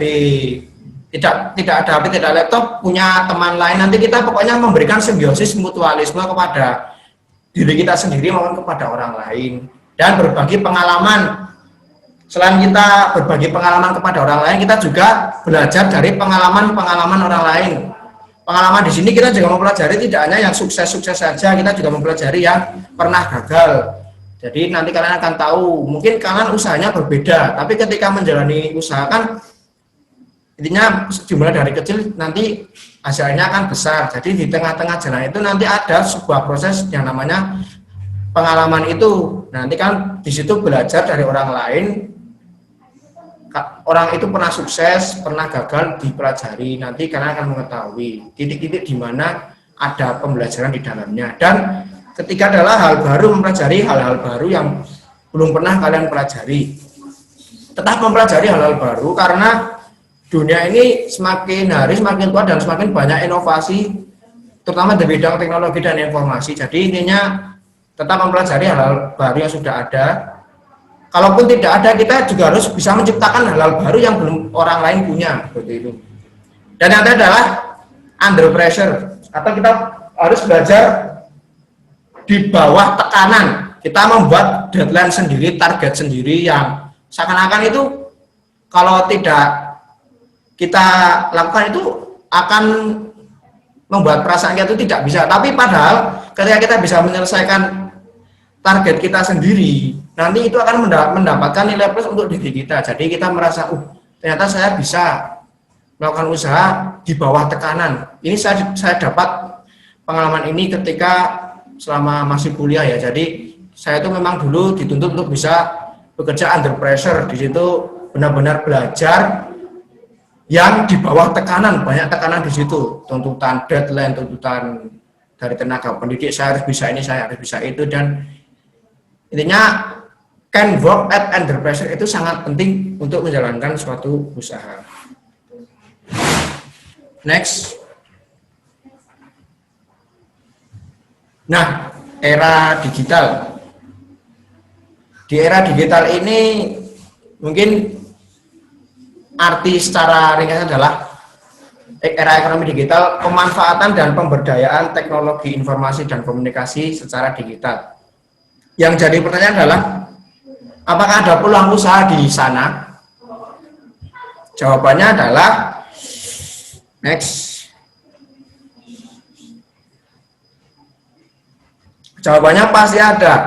Setiap kita mau mengupayakan, mau itu lewat ekonomi, mau itu lewat pendidikan, mau itu lewat kesehatan, semua itu bisa jadikan usaha, bahkan jadikan bisnis.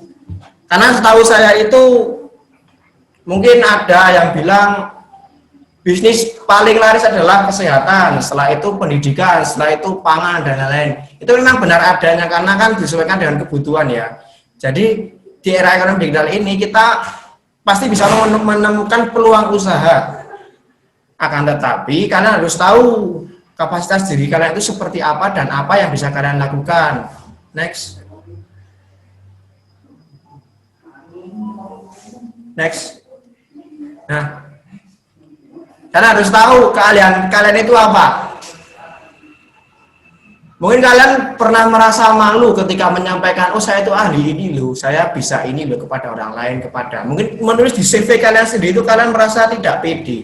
Tetapi ketika kalian yakin pada kalian punya kalian ini dan kalian itu meyakininya sendiri, kalian mampu menghasilkan ya katakan menghasilkan cuan dengan mengandalkan keahlian kalian, itu menjadi nilai plus yang tidak dimiliki oleh orang lain.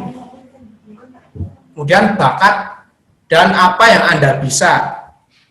Jadi jangan sampai kalian mengikuti atau ini saran saya, jangan sampai melakukan usaha itu karena ikut-ikutan atau musiman. Jadi kalau kalian melihat orang ini sukses melakukan ini, itu bisa menjadi sebuah contoh atau motivasi. Tapi gimana ya? Tapi kalian harus tahu potensi kalian itu apa. Mungkin kalian melihat orang termotivasi karena mereka sukses jualan tahu, katakan jualan tahu, dan kalian mengikuti jualan tahu, padahal karena itu di diri kalian itu tidak ada rasa keinginan untuk jualan tahu, tapi kan hanya melihat sebatas oh mereka sukses jualan tahu. Jadi kalian temukanlah bakat kalian itu apa, karena bakat dan kalian itu yang akan menjadi nilai plus dan terjadi terus menerus sampai kalian tua nanti. Karena selain bakat itu bisa ditularkan, itu juga bisa menjadikan cuan untuk diri kalian sendiri. Next. Nah, ketika kalian sudah menemukan apa keahlian kalian atau apa bakat kalian, sesuai atau tidak dengan kebutuhan masa kini. Kalau belum sesuai, next. Kalau belum sesuai, kita harus tingkatkan dengan belajar. Kalau sudah sesuai, lakukan, langsung kita lakukan, kita bikin sebuah katakan promosi, atau kita misalnya kita punya jasa ya seperti saya, jasa editing. Nanti kalian bisa buka promosi kepada teman kalian atau kepada story kalian, story WA, story Instagram, feed Instagram, kan banyak sekali media sosial yang bisa kita gunakan. Ada Facebook, Instagram, Twitter, WhatsApp, Messenger, LinkedIn, kemudian nanti di situs-situs jual beli online juga ada, transaksi online seperti freelancer, paystore dan lain-lain. Itu bisa kalian lakukan, bisa kalian sebarkan di situ. Intinya kalau kita menawarkan jasa, paling tidak kalian itu punya portofolio atau kalian pernah membuat suatu karya yang di upload atau diposting di media sosial kalian. Jadi ketika kalian upload karya tersebut dan karya itu menarik, ada orang lain melihat, oh karya saya ini ternyata dilirik orang-orang lain, dan sampai ada orang yang DM, misalnya tanya, Mas kalau budgetnya membuat seperti ini berapa, budgetnya kalau mau coding program seperti ini berapa. Nanti itu akan menjadi kesinambungan. Jadi lama kelamaan yang jelas nanti kalian akan terus belajar untuk hal-hal baru, terutama di bidang yang kalian tekuni. Kemudian nanti kalian mendapatkan cuan, nama kalian menjadi semakin besar dan lain-lain, itu bisa. Kemudian next, nah ini yang saya katakan tadi, apa yang bisa kalian lakukan? Kalian punya jasa, servis atau jual produk atau produksi, itu bisa kalian lakukan dan bisa kalian promosikan di era ekonomi digital ini menggunakan apa? Next. Yaitu tadi sudah menggunakan next. Yang paling mudah adalah media sosial. Mungkin akhir-akhir ini ada yang berlarut-larut dalam rasa santai, kemudian ada dari kalian yang banyak rebahan, kemudian scroll mungkin feed Instagram, kemudian story WA, tidak jelas arahnya mau kemana, yang penting ngisi kegabutan.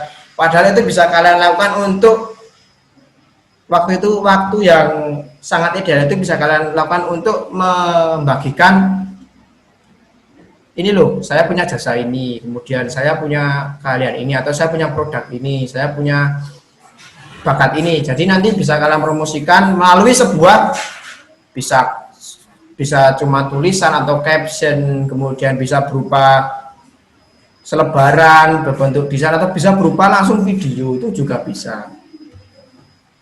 Next. Nah, faktor-faktor nilai plus yang bisa mempengaruhinya adalah, saya membagi dua, yaitu ada dua. Yang pertama adalah utama.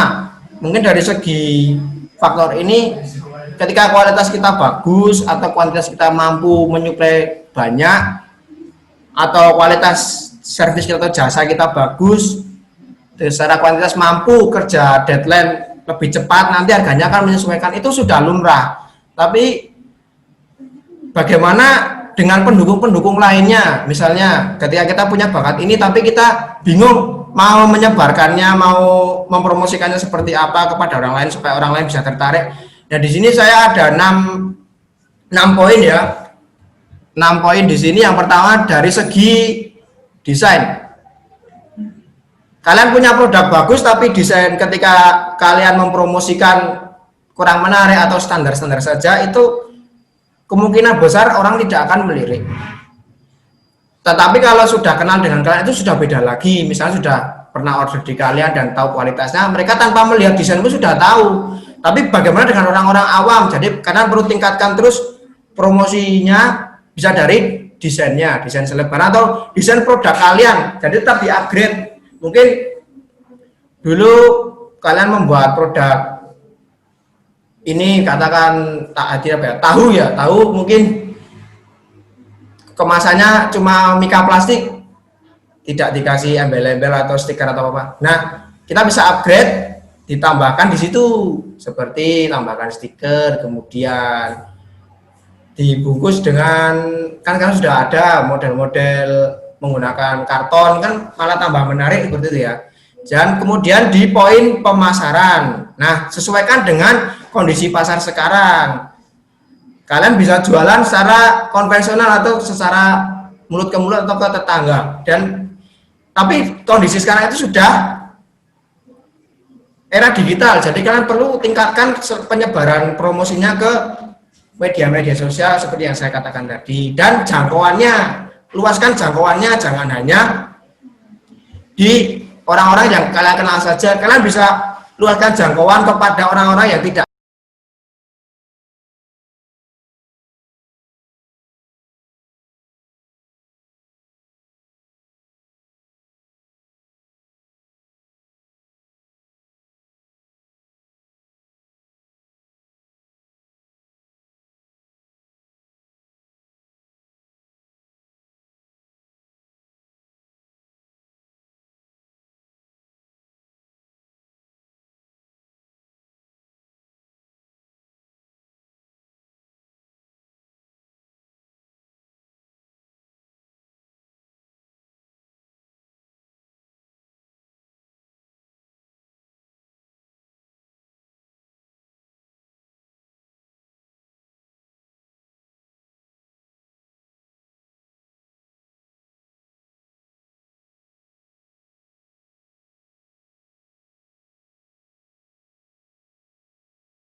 Kalau kalian memberikan produk atau menyebarkan produk berupa barang utuh atau berupa produk asli, di situ kalian berikan seperti stiker, dan di situ diberi tulisan ada kontak personnya untuk memberikan kemudahan akses. Yang kelima adalah variasi dari, kalau kalian memberikan sebuah jasa, variasikan jasa kalian dari segi harga, dari segi kecepatan pembuatan, dan masih banyak lainnya. Untuk produk variasikan, seperti variasikan rasa, warna, kemudian kecepatan pengiriman, itu juga bisa. Dan yang terakhir adalah kata kunci. Kata kunci itu tadi ada hubungannya dengan jangkauan tadi. Kita memberikan kata-kata kunci yang mudah diakses kepada orang lain, kemudian orang lain bisa dengan mudah mencari keyword atas produk kita, nanti orang itu akan mudah menghubungi kita atau mudah mencari barang yang atau jasa yang mereka cari seperti itu. Next.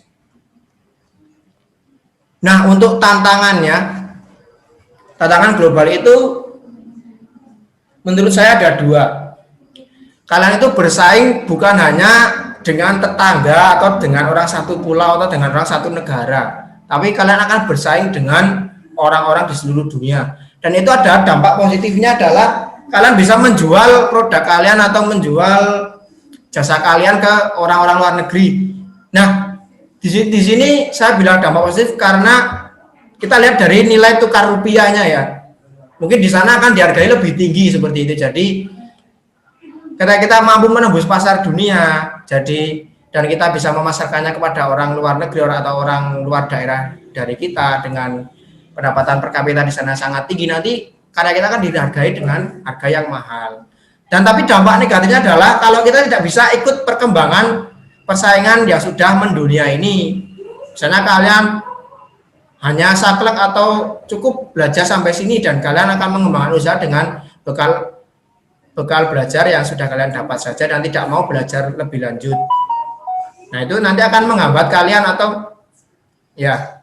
Nah, nanti itu akan menghambat proses pengembangan usaha kalian. Dan yang terakhir adalah komunikasi global lebih cepat. Kalian dituntut lebih fast respon ketika meladeni atau menanggapi calon buyer atau calon pembeli atau pelanggan kita. Jadi stay.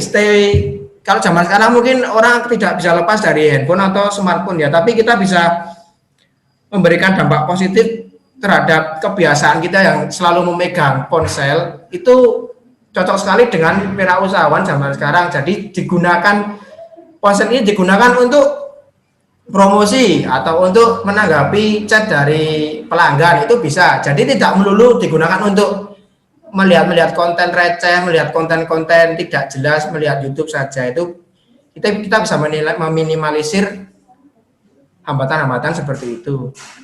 Next. Nah, temukan jalanmu. Saya bilang temukan jalanmu karena setiap orang memiliki pola pikir dan jalan hidup yang berbeda-beda. Temukan jalanmu dengan cara belajar dari orang-orang yang lebih sukses, kemudian belajar dari pengalaman, belajar tentang hal-hal baru, pokoknya tetap terus belajar, kemudian konsisten. Kalau kalian sudah menemukan, oh saya kerasannya tuh di sini, saya kerasannya di usaha ini, kalian harus konsisten dikembangkan. Misalnya kalian hari ini kalian laku berapa ratus ribu atau berapa juta, uang itu jangan langsung kalian gunakan untuk kebutuhan pemuas dopamin kalian, seperti kalian ingin beli motor, beli helm atau beli apa. Nah, itu nanti jangan dialokasikan ke situ dulu. Kita gunakan uang itu untuk mengembangkan usaha. Nah, kemudian kalian harus menguasainya dan nanti akan berakhir kepada cuan atau menghasilkan receh rupiah seperti itu. Next. Nah, saya bilang bermula, awal mula kalian itu harus meluruskan niat. Niat kalian itu melakukan usaha itu untuk apa? Untuk siapa dan kenapa kalian melakukan usaha itu? Itu yang bisa menjawab adalah diri kalian sendiri. Kemudian next. Kalian harus yakin dengan dagangan atau jasa yang kalian jual. Semua produk itu pasti ada pasarnya. Kalian mau jualan batu, mau jualan pasir, itu ada pasarnya sendiri-sendiri. Kalian mau jualan batu akik, itu juga ada pasarnya sendiri. Jadi jangan pesimis dengan barang atau dagangan yang kalian tawarkan. Next.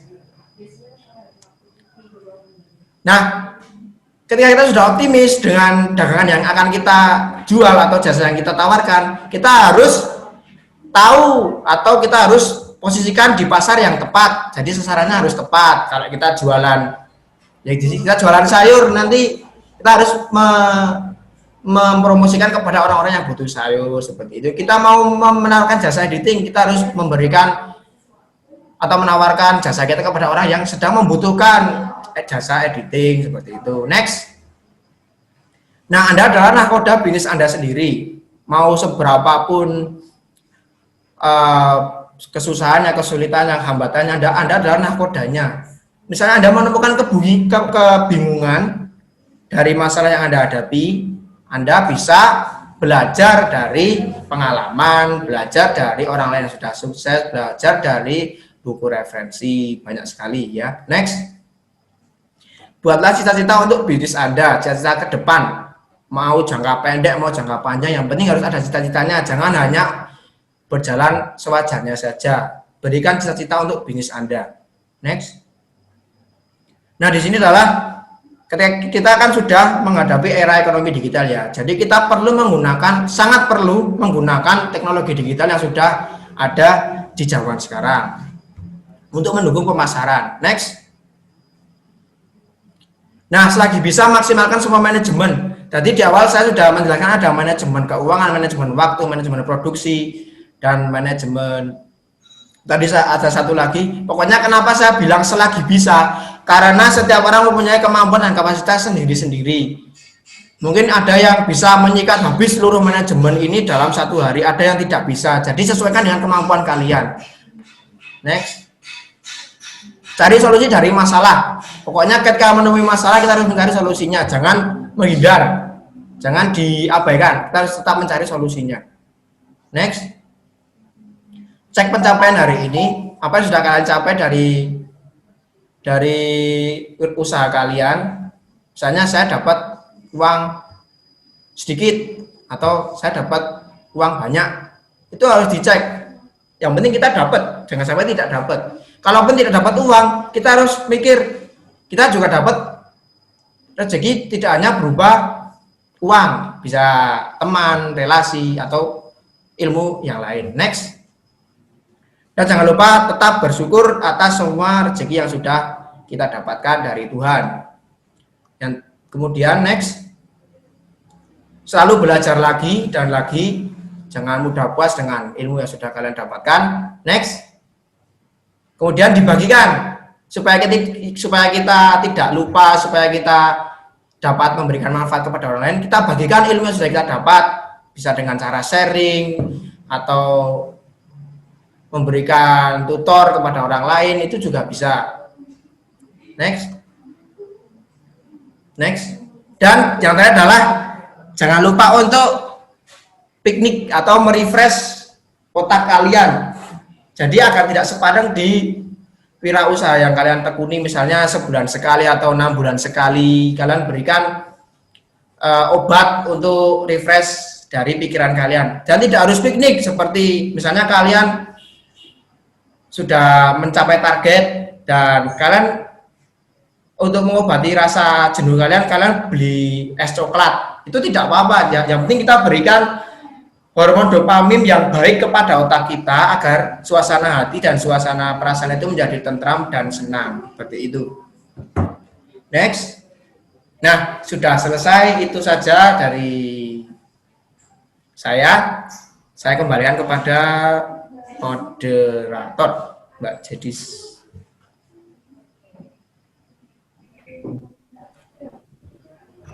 Oke, terima kasih kepada Mas Anggun atas pemaparannya, sangat luar biasa ya teman-teman ya.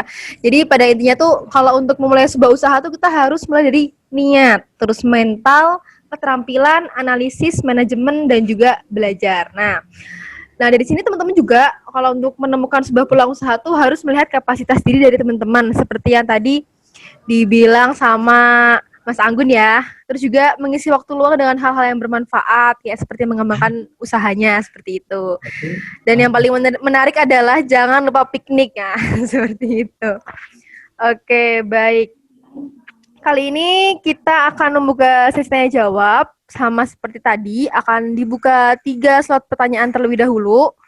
Buat teman-teman yang ingin bertanya, bisa untuk menuliskannya di room chat atau open mic. Dipersilakan teman-teman untuk bertanya. Wah, ini sudah ada yang bertanya nih. Sudah ada yang bertanya dari Prisma Sekar. Ingin bertanya, apakah dalam bisnis kita perlu mempersiapkan dana darurat? Dari mana kita bisa mendapatkan mendapatkan dana tersebut di masa pandemi seperti ini? Selain itu, apakah kita perlu berinvestasi untuk kelangsungan bisnis selanjutnya? Apa sih tujuan investasi itu? Terima kasih, Kak. Silakan kepada Mas Agun untuk menjawab pertanyaan dari Kak Risma yang sangat menarik ini ya. Silakan. Oh iya, sepertinya saya kenal ini siapa ini yang bertanya ini. Ya saya akan menjawab ya. Jadi yang pertama adalah apa dalam bisnis kita perlu mempersiapkan dana darurat. Berdasarkan pengalaman saya ya, mungkin dana itu dikaitkan dengan modal ya, padahal modal dari suatu wirausaha itu tidak melulu tentang dana atau tentang cuan, itu tidak melulu. Yang penting modal pertama adalah kemauan, kita harus mau dan niat. Jadi untuk mempersiapkan dana darurat, kenapa diperlukan dana darurat? Berarti Anda tidak yakin dengan usaha yang Anda jalani. Mungkin itu adalah sebuah tindakan cadangan atau pengaman ketika kalian menyediakan dana darurat. Jadi setiap orang mungkin memiliki cara tersendiri untuk mentreatment atau menjalankan suatu usahanya. Menurut saya sah-sah saja kepada orang yang sedang melakukan usaha dan mempersiapkan dana darurat karena mereka memiliki metode cara menjalankannya sendiri masing-masing. Bagi saya itu tidak ada metode wirausaha menjalankan wirausaha yang sangat ideal. Semua itu berdasarkan pengalaman yang sudah mereka jalani. Nanti mereka akan tahu sendiri lama kelamaan aslinya itu perlu tidak sih dana darurat dan sangat penting tidak dana darurat atau malah tidak penting. Itu sangat ketahuan kalau kita sudah menjalankan suatu usaha. Kemudian nomor selanjutnya adalah dari mana kita bisa mendapatkan dana darurat, mendapatkan dana di masa pandemi seperti ini. Masa pandemi seperti ini mungkin posisi kalian sudah menjalankan usaha dan kalian butuh dana. Kalian bisa menawarkan sambilan atau jasa lain yang bisa menghasilkan cuan untuk diri kalian. Atau kalian bisa memanfaatkan program pemerintah yang sudah ada ya. Karena banyak sekali program-program pemerintah di masa pandemi ini yang bisa membantu usaha kalian seperti prakerja atau UMKM, BLT UMKM yang bisa dapat dana mungkin sekitar 2,4 juta itu ya. Kalau nggak salah November ini belum tutup, yang gelombang kedua kalian bisa mendaftarkannya. Kemudian selain itu apakah kita perlu berinvestasi untuk kelangsungan bisnis? Sangat perlu. Ya tadi saya sudah jelaskan bagaimana cara menginvestasinya adalah mengalokasikan dana atau uang yang sudah kita dapatkan, cuan yang sudah kita dapatkan untuk membeli kebutuhan-kebutuhan yang digunakan untuk mengembangkan usaha. Seperti saya contohnya saya ya. Saya kan usahanya di ikan hias. Nah, saya untuk mengembangkan usahanya saya perlu wadah tambahan. Saya bisa dapatkan wadah itu dari mana? Dari hasil jualan saya sisihkan, saya alokasikan untuk membeli wadah pembesaran seperti itu. Kemudian apa sih tujuan investasi itu? Investasi adalah untuk jangka panjang kita ke depan. Misalnya investasi di sini menurut saya adalah untuk mengamankan uang kita dalam bentuk barang. Itu menurut saya ya. Jadi nanti sewaktu kita butuh dana atau butuh uang lebih dan kita tidak ada tabungan lain, kita bisa menjual investasi kita jangka panjang. Investasi yang sudah kita gunakan itu malah bisa membantu untuk berlangsungnya usaha kita. Kemudian yang kedua adalah Adit Pungkas. Saya tanyakan jauh sama bisa maaf Mas Anggun, sebelumnya mungkin dari Kak Prisma sendiri sudah terjawab ya pertanyaannya ya, saya rasa. Ya. Ini teman-teman semua sangat berantusias nih Mas Anggun nih. Selanjutnya pertanyaan kedua dari Mas Adit Pungkas dari UNY. Yang saya tanyakan lebih terkait ke bisnis yang sedang dijalani oleh Mas Mahir Rezeki. Selama Mas Mahir Rezeki mengembangkan usaha editing, fotografi dan gupi secara bersamaan tersebut, apakah terdapat hambatan? Kalau ada, apa saja hambatan dialami dan solusinya seperti apa? Terima kasih. Silakan kepada Mas Anggun untuk menjawab. Ya, saya akan menjawab pertanyaan dari Mas Adit Pungkas. Adit Pungkas. Kayaknya ayo kenal ya Adit Bung Kasih. Nah, bagaimana solusi dari hambatan ya? Dan apa saja hambatannya? Yang pasti setiap menjalankan wirausaha itu ada hambatannya ya. Kalau dari saya pribadi itu hambatannya yang paling jelas adalah dari diri saya sendiri. Saya harus berubah dari yang dulu mungkin bisa dikatakan kita mungkin punya latar belakang berbeda-beda ya. Tapi saya itu dulunya orangnya itu bisa dikatakan pasif dan agak pemalas. Jadi saya harus bisa merubah gaya hidup saya. Mungkin yang tadinya biasa-biasa saja pasif, saya harus bisa berlatih ngomong, kita harus berlatih lebih rajin, lebih ulet, lebih telaten. Seperti itu. Dan saya memilih usaha ini karena di usaha ini selain saya bisa mendapatkan cuan, saya juga bisa mendapatkan habit atau habit baik, kebiasaan baik yang bisa saya teruskan, yaitu misalnya ketika saya memelihara ikan, saya bisa melatih keuletan saya atau ketelatenan saya. Kemudian dari usaha editing atau fotografi melatih imajinasi saya agar lebih luas lagi seperti itu. Jadi hambatannya menurut saya adalah dari diri kalian masing-masing. Kalau pecahkan dan cari solusinya seperti itu. Karena setiap orang mempunyai solusi berbeda-beda. Yaitu bagaimana Mas Adit?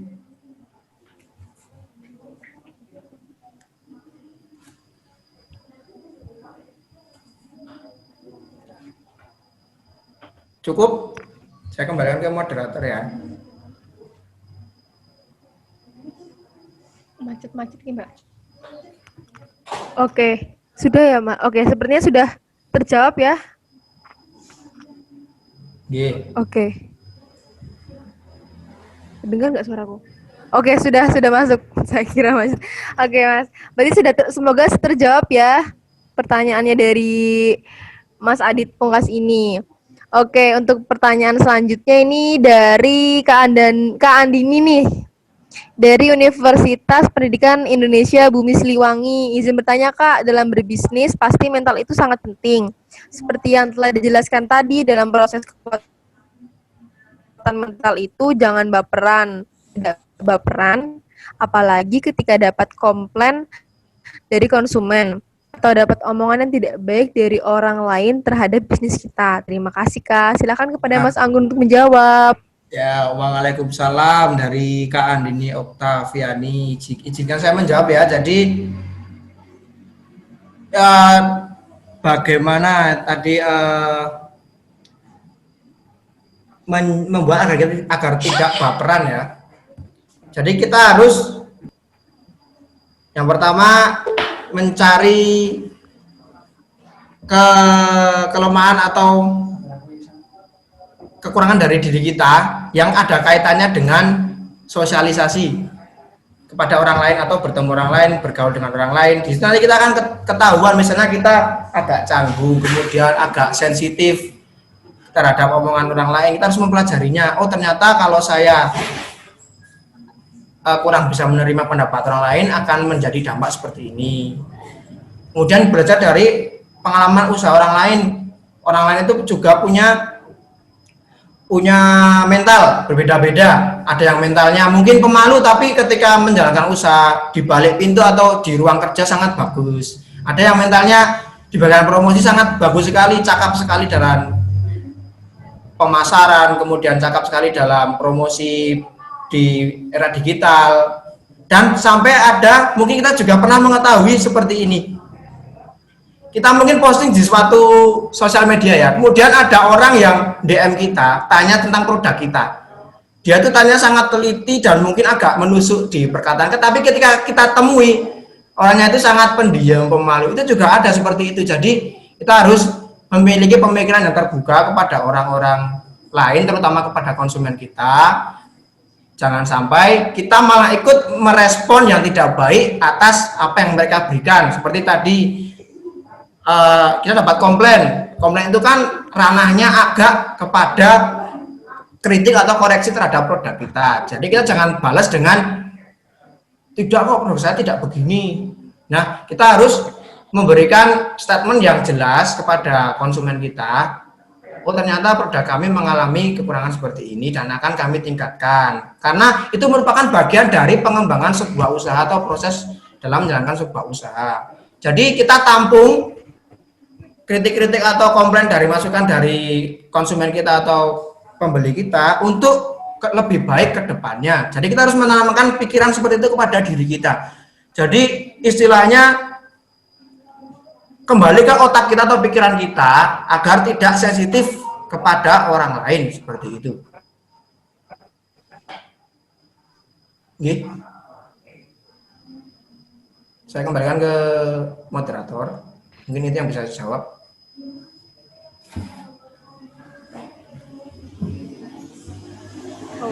Oke. Sangat luar biasa teman-teman ya jawabannya dari Mas Anggun. Semoga menjawab pertanyaan dari teman-teman semua. Oke, mungkin dari Mas Anggun sendiri bisa memberikan closing statement nih Mas untuk kita semua atau sebuah motivasi agar kita tuh mau untuk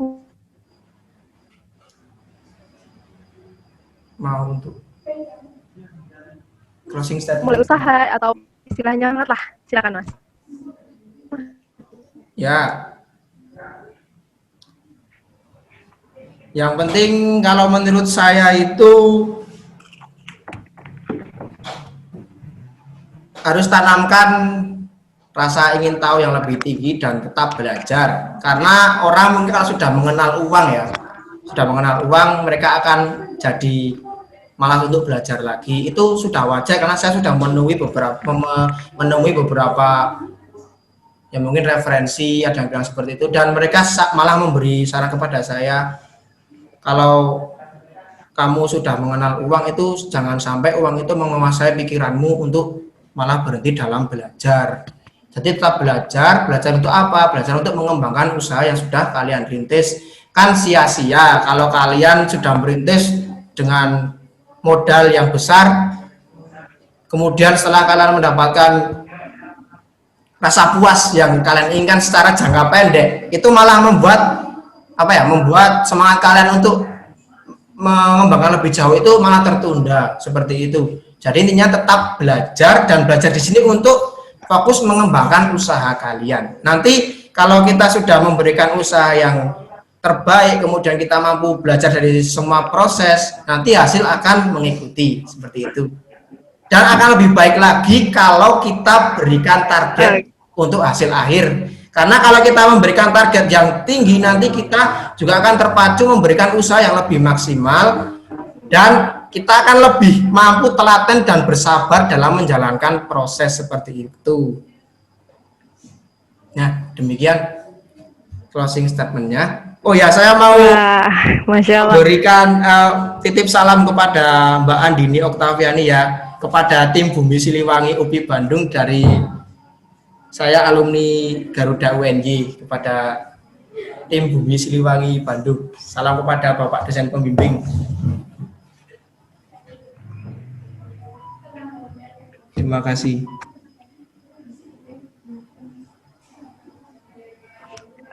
Oke, baik. Terima kasih Mas Anggun atas pemaparan, jawabannya, dan juga closing statement-nya yang sangat menarik dan luar biasa, yang semoga dapat memberikan pengetahuan dan manfaat bagi kita semua. Amin, amin, ya rabbal alamin. Oke, teman-teman, tak terasa kita sudah sampai di penghujung acara ya. Jadi teman-teman, kesimpulan dari tadi sesi pertama, sesi kedua nih apa sih? Nah, jadi teman-teman ingin merancang bisnis ke depannya mau seperti apa? Jangan lupa untuk menyisihkan sedikit uang atau modal untuk disedekahkan yang nantinya sebagai pemancing agar usaha yang akan dijalankan berkah. Jangan lupa diluruskan niatnya. Nah, di dalam era ekonomi digital ini manfaatkan teknologi sebaik-baiknya untuk memperluas pemasaran dengan mempromosikan produk menggunakan sosial media. Karena saat ini orang-orang tidak bisa lepas dari handphonenya. Jadi manfaatkan untuk hal positif sebagai ladang untuk berjualan. So, temukan jalanmu dengan belajar dari pengalaman sendiri maupun orang lain. Konsisten dengan usaha, lalu dikembangkan. Oke, seperti itu saya teman-teman. Saya selaku moderator pada acara kali ini Maaf apabila ada kesalahan. Pamit undur diri. Terima kasih. Wassalamualaikum warahmatullahi wabarakatuh. Saya serahkan kembali kepada Mbak Eka selaku MD.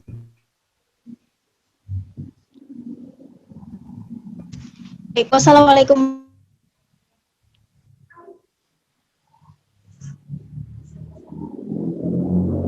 Eka selaku warahmatullahi wabarakatuh. Baik, jadi pagi menjelang siang hari ini ya teman-teman, sedikit pencerahan kepada teman. Oke, langsung saja kita ke acara yang selanjutnya, yaitu pasti sangat ditunggu-tunggu nih, pengumuman pemenang door prize. Oke, langsung saja. Pemenang pertama dengan kategori penanya sesi 1. Andini Oktaviani. Selamat kepada Mbak Andini Oktaviani. Yang selanjutnya untuk penanya pertama termin kedua dan yang terakhir kepada peserta yang beruntung yang diacak oleh panitia. Selamat kepada Mbak Intan Nur Saidah. Nanti akan dihubungi secara pribadi oleh panitia. Baik, memasuki acara yang terakhir, yaitu foto bersama dan penutup.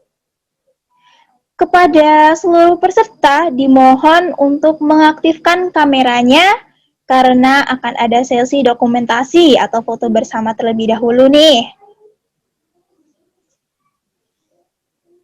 Ya teman-teman, di-on-kan kameranya.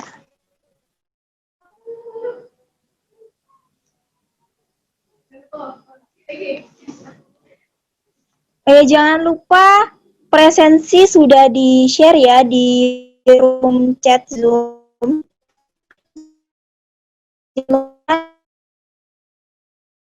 Nanti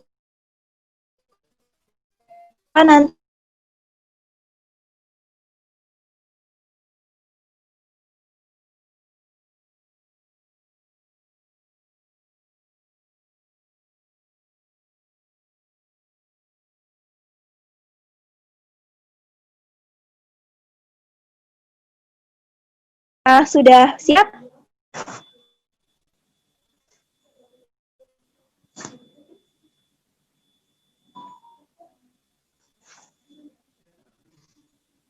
Oke, sepertinya sudah siap ya panitia.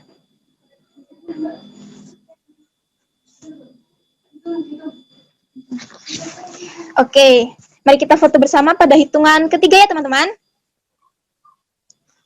1, 2, 3.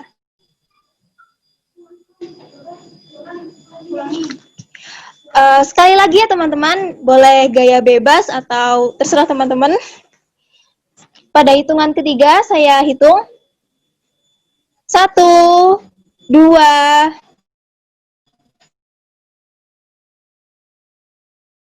3.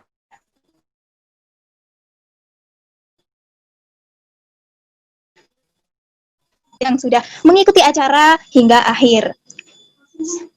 Sekali lagi saya mengingatkan agar mengisi presensi di link yang sudah dibagikan oleh panitia di chat Zoom.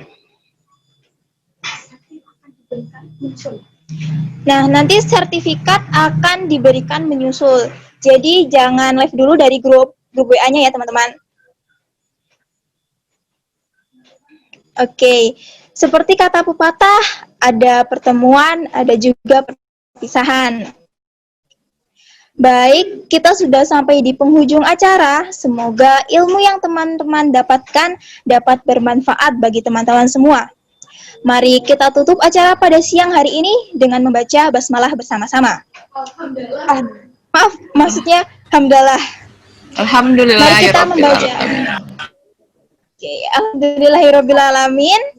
Saya selaku MC memohon maaf apabila terdapat salah-salah kata ketika membawakan acara.